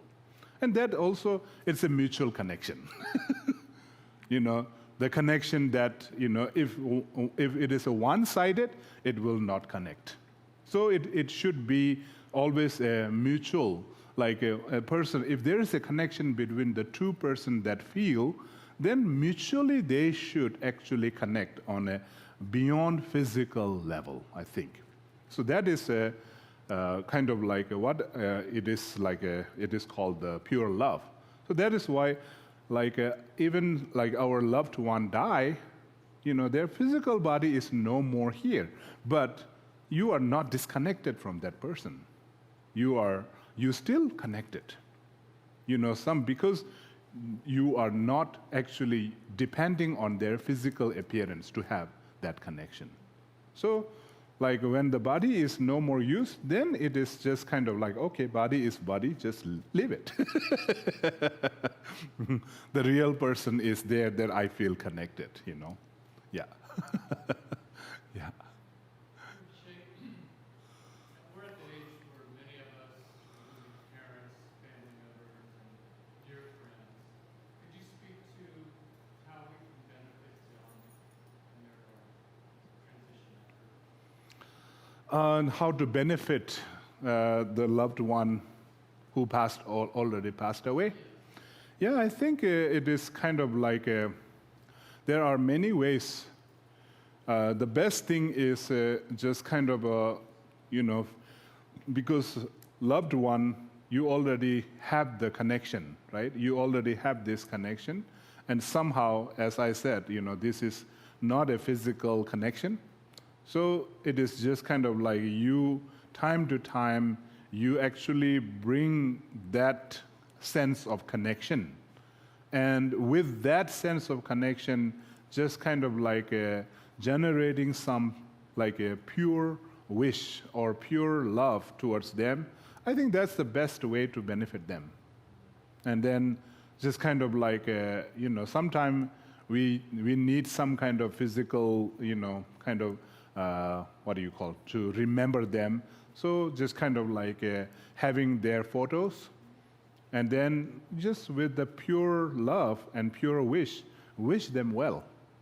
If you send your, pure wish to them, the wish will actually go directly to them. That's the, to their essence, and sometime just connect with them. And then sometime in Tibetan, we kind of time to time, sometime on their anniversary, people lead the candle light for the dead one. It is a kind of like in their memory. And sometime, do dedication. You dedicate, you do some practice, such as, even reciting mantras such as Om Mani Padme Hum, or doing like that, that kind of a dedication, and doing kind of like sometime maybe doing some charity work, and then dedicate your charity kind of benefits, good karma to their benefit, something like that. And then if someone passed away recently, or if that is within the 49 days, then time to time, just kind of there are some poa practice that you can actually do to help them. And even if it is not every day, just kind of like a one-time poa, or once a week poa, kind of like that. And sometimes also we do a ZaChoeje offering. In Tibetan, it is very popular, for our loved one, that we, kind of in the society, if there is a community, then the family member will actually, invite a group of kind of priests, and then they actually do the ZaChoeje offering, and then they will distribute the ZaChoeje offering to all the community members, and then asking all the community members that, okay, this is a ZaChoeje offering for dedicating to so and so, please pray for them, like that. So that is a kind of another way of benefiting. Yeah. So there are many ways. So whatever it is, just kind of time to time, just kind of the best way to benefit is just kind of bring pure love and pure wish to them. I think that is the best how to benefit. Yeah. Yes, yeah. Well, I was wondering when the consciousness or the drop goes up, I always have trouble conceptualizing, like it's floating around out there, kind of and where does it land, and how much does karma, how much does karma actually play into, where it lands? Does it go far? Does it go close? Does it, I guess it takes a different amount of time for me. So those kind of questions about where does it go? How does it make that portal? I think your question is when the consciousness leaves, right, from the golden door, what happens? Or you have a difficulty where it is going and things like that. Well, I'm just curious, where does it go? How does it pick that portal? How long does it take? How does karma play into that drop? I think when the consciousness actually leaves your body, then somehow immediately, there's not long, as soon as it leaves, it connects into the Pardo. So it is not floating around. What does that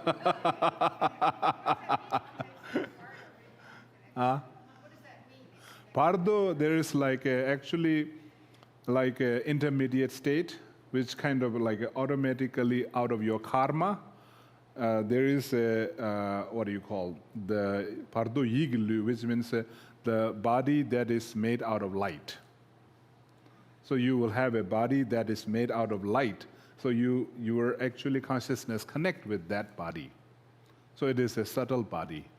It's when you actually fall in sleep, when you fall in sleep, you go into different dimension. Your consciousness actually goes into the dream world.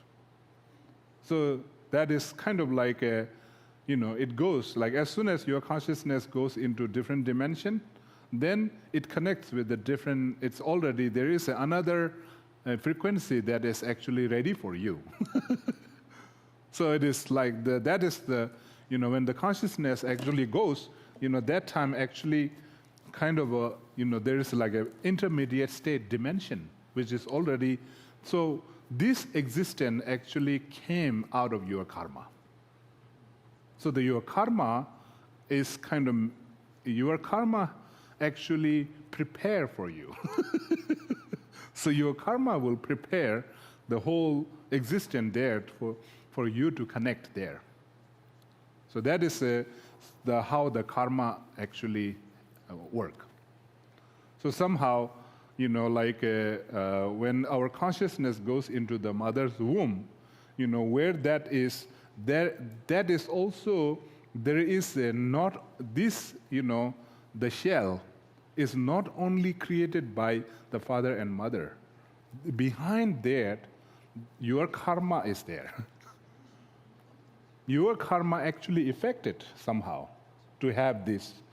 So this is like why it is kind of very interesting, it is not only their choice. It is not only their choice. Their choice actually, somehow your karma has affected them to make that choice. See. So then another kind of when the Pardo happened, that again your karma will create the whole existence there. Yeah, that's how the karma works, I think. Yeah. My last question. At the time of sex, this drop enters, the way we learn in biology, the baby is made like a sperm and the egg, they connect and the baby is made, right? So after the baby, the fetus starts, that drop goes in there. Is that how it is after the sperm and egg connect? Yes, yeah. Then that light goes in? Yeah, it is like out of you. This out of your karma. So you have so this karma actually affected to have your, this is like your shell. So somehow, because it is created by your karma, and somehow your essence, which is the clear light drop, that actually kind of, because it is ready for you, then it goes there. Oh, I see. So karma prepares Yeah. shell, then Yeah. oh, I see. So then, because it is prepared, because it is connected to your karma, and then even though there are many other, intermediate states but they don't go in there, because it is not their karma, it is your karma. Yeah. And then, it's such a complex subject. Lende samge mikyava denu tuba koneken. That's Shanti Deva actually said that. Shanti Deva said, what is mean is the complexity of the karma. I don't understand. Only Buddha will understand. So if the Shanti Deva think it is complex and difficult to understand, then maybe it is not in our league. Just kind of like that's just like from my understanding of how the karma work, so it is like karma somehow affect the environment, and then we go there. Yeah. And then this one is a little different. That 6 days in Pardo. Pardo, at the beginning, the dying Pardo, you said then if you don't find anything, if your karma doesn't make place for you, you die again. Oh yeah, in the Pardo state, yeah. I don't understand. How could the light die?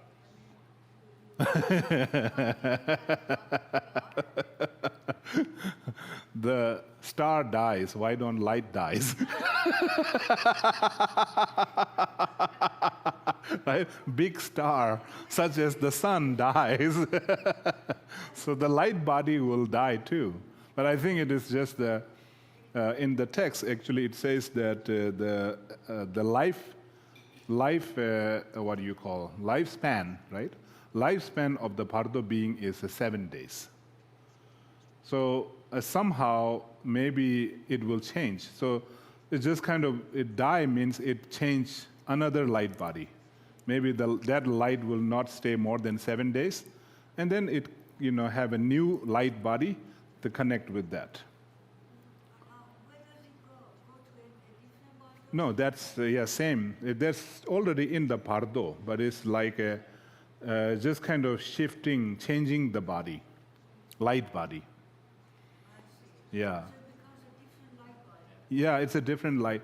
So I think just kind of it's like a dream, Sometime in your dream, you're like immediately you are there in one place, and the next one moment, just like you are somewhere else. It's just like, yeah, I was there right before, but now what happened? Right? The only thing I think, like we are all made of light, and this is just a shell.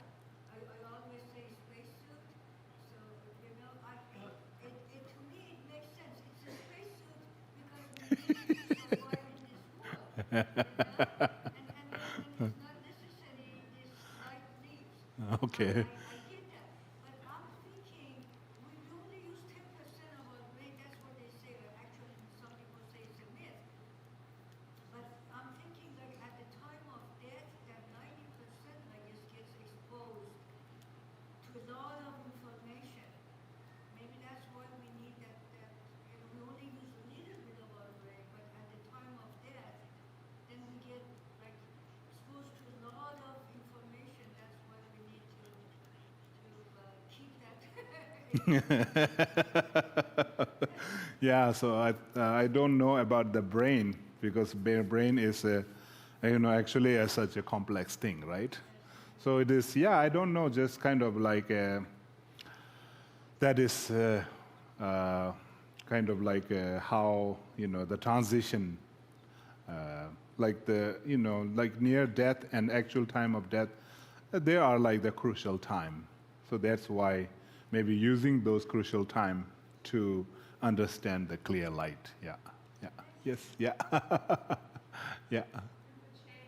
Several people who have been declared dead and may come back and they describe looking down on the situation and seeing their body and people trying to save them. So where does that exactly fit into this? Is it the near-death light body that's looking down? Yes. What is that? Near death, I think. I think it is mostly people, even they say near-death experience, right? So it is like, I think there are many people who experience that near death, going into the tunnels and, kind of like sometime looking from the ceilings, like when they are having their kind of surgery, people say, their body, they are looking from upward towards their old body. I think they are somehow connecting to some subtle body. So it is like, I think, near-death experience. What are the tunnels? Is that when they come up? Yeah, I think because maybe when their consciousness go into their central channel, but the consciousness is going there, so maybe that is the channel, so somehow they get the feeling that it is a tunnel.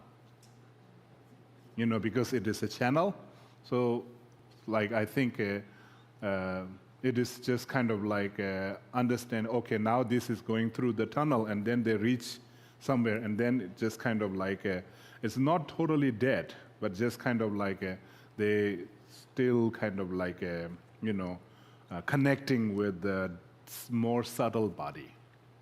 So I think sometime, people with like a different kind of sickness that happen, sometime with the medication it happens, sometime with the surgery, or some kind of anesthesia, like, that before the surgery, because that medicine might affect them to connect with the different body, subtle body.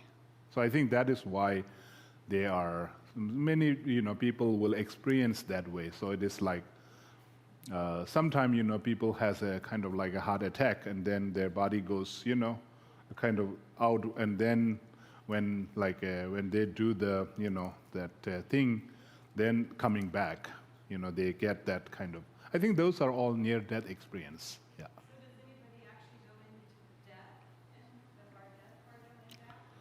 Once you're there, Difficult to say. I think difficult to say, but we have a kind of fairy tale in Tibetan that there was this one woman actually died. Her name was Ajinangsa. So I don't know if that is just a real life story or maybe it's just a folk tale story. But there is a she died and she went into this whole stages, and then later, after 3 days, she comes back, into the body. Yeah, delo. They call it a Tibetan word for that is delo. De means dead. Lo means come back. So coming back from there's another word for that, resurrection, right? I think in the Judeo-Christian religion, I think there is a a resurrection, right? The Jesus coming back. So it is a delo. I think it is a story of a delo, which is he already passed away, but then come back and enter into the body. So we have, in Tibetan also, we have stories like that.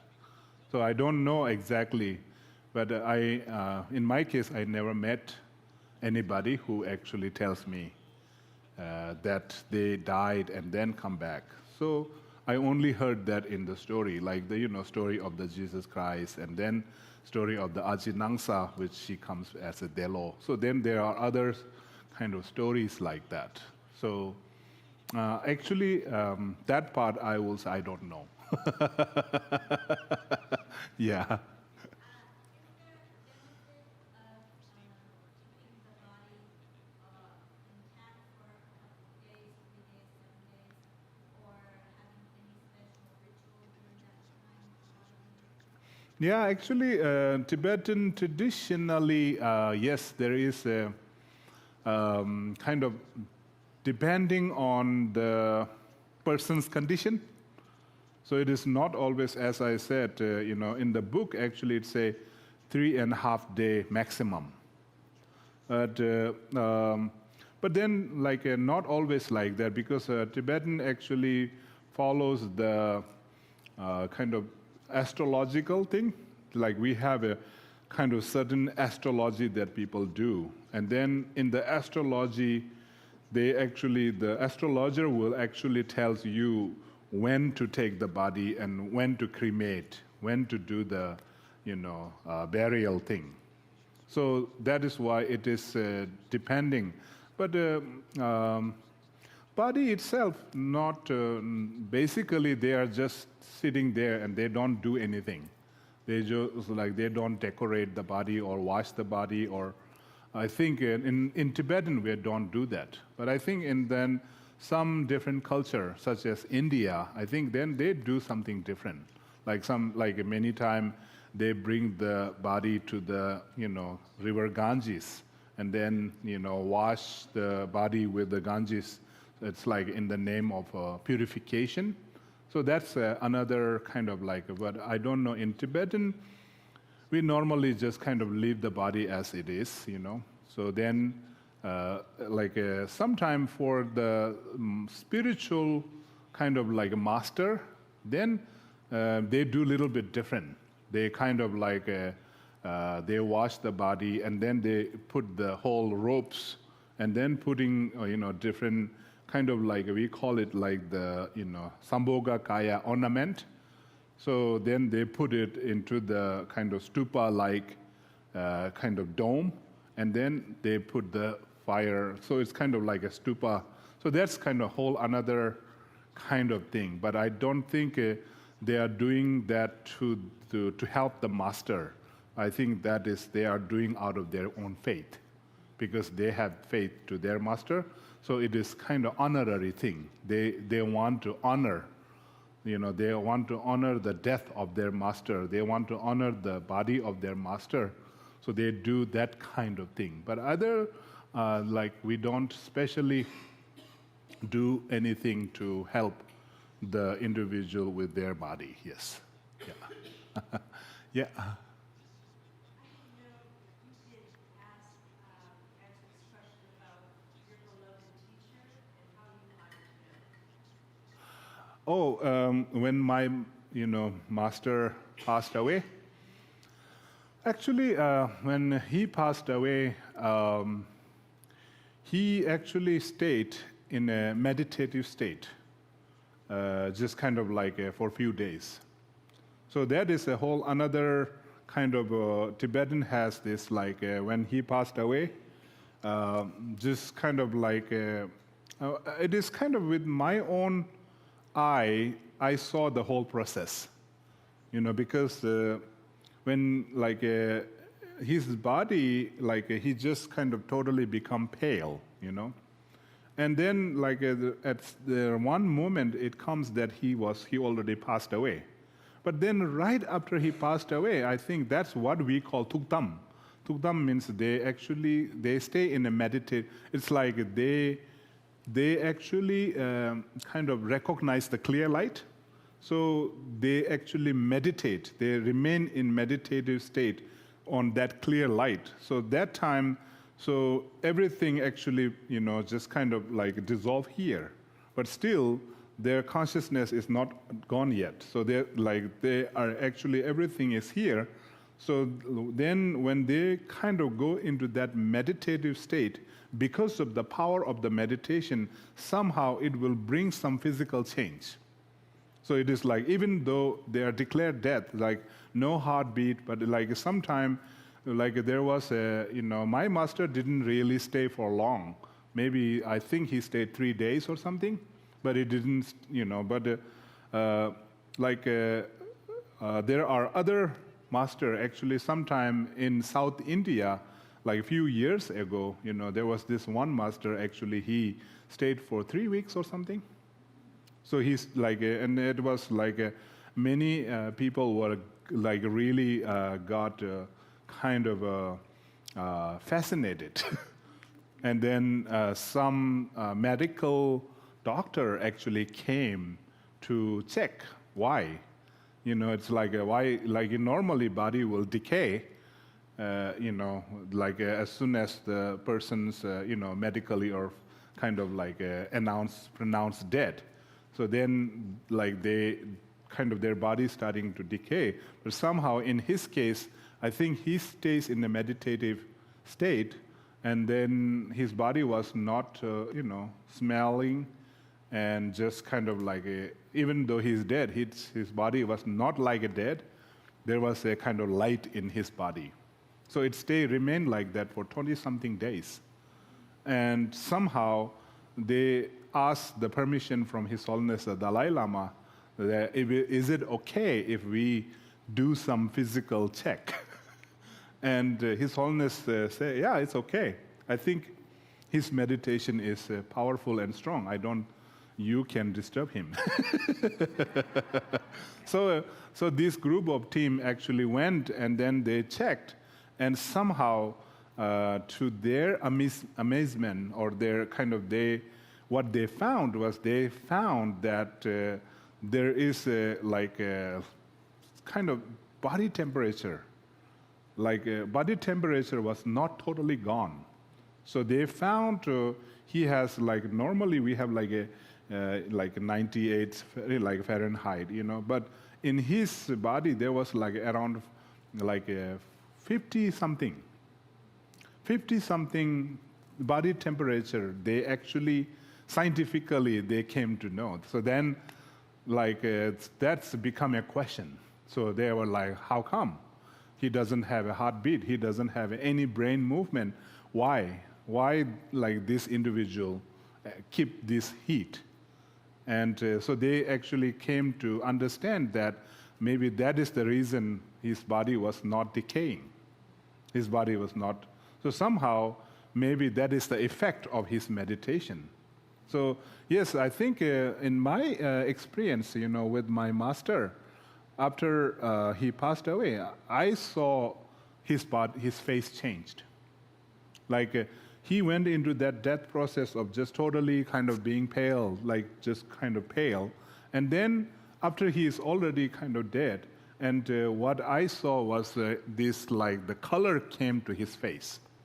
So the color came, and so somehow, like everybody left, and then like they said, okay, the master is in a meditative state, so nobody goes in, And then I was in the other room doing some, like, all the Rinpoches. There are many students.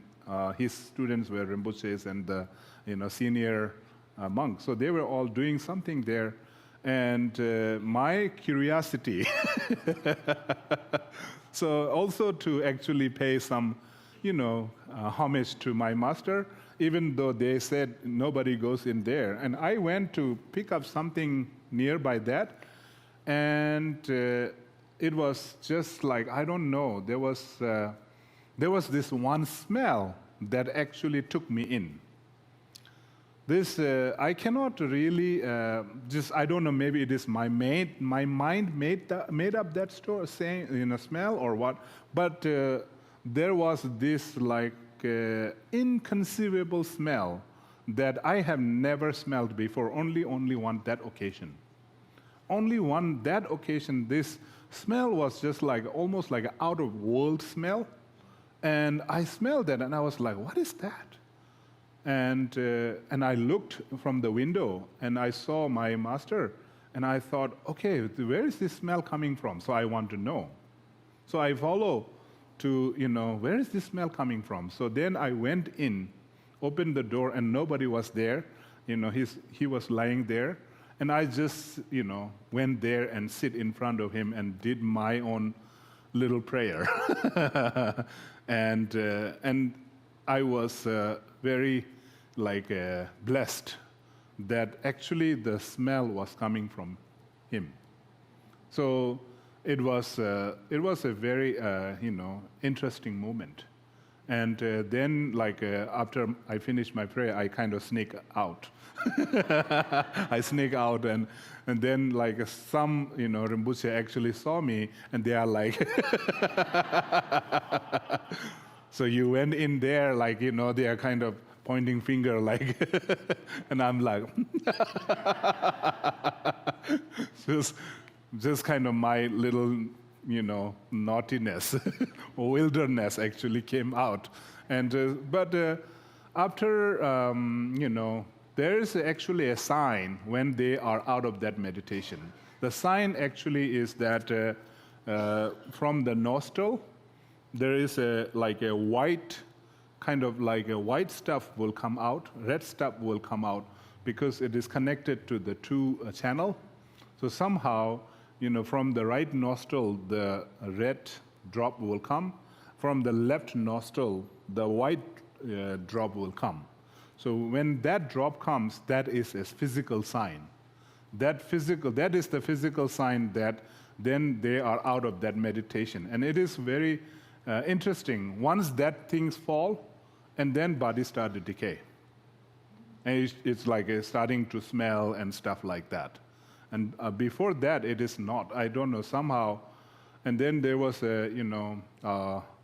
I did went to the cremation ceremony in New Zealand. That one of the Rinpoche, he's from our region. He passed away when I was in New Zealand, and in Dunedin, south part of the New Zealand. And then he actually stayed in meditative state for almost 20-something, days too. And that was also, it became a very big news in the New Zealand, because the law doesn't allow, to leave the body in house. So then the social service people actually keep coming.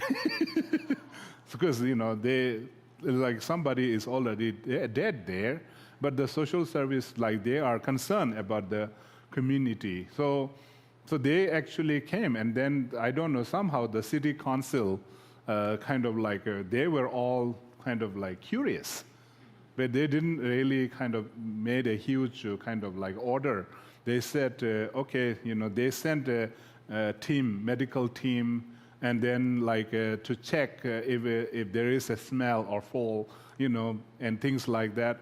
But for 20-something days, every day there was a, from social service, they are actually coming to check the body. And like, because, doctor pronounced dead, but there's no smell or anything. It was kind of like a summer there. So, but they were all kind of like, and then the news people came and they're checking and what's going on here? There's a news article online about that. Yeah. They actually, there's a news documentary that they made on that. And so I was there during that time, and this group, these people interview me too. So what is the meaning behind that? So I just give a little talk on what we believe, and just that is like how our beliefs are. But anyway, we, with my master, we did the cremation and all this thing after this sign came out. So that is how we did the honor. Yes. Yeah. Yeah, it's like a little bit like a color white and red. Yeah. So it is like mostly all the master who actually meditate, that is the sign. After that sign comes, then we actually start, we will start the procedure of cremation. Yeah. Okay, so so I think we will conclude here today the clear light experience of the death, and so let us do the dedication. Kare rawe korwe shingang de pendan de wa malun jungwe ne chinre sinwa tenzin gyatso ye shabe side pardo dengyuro ji chanju semjo rinpoche ma ge pa nama ge gyu ge ba nyam ba me ba yang kone kondo pe wara sho. Okay.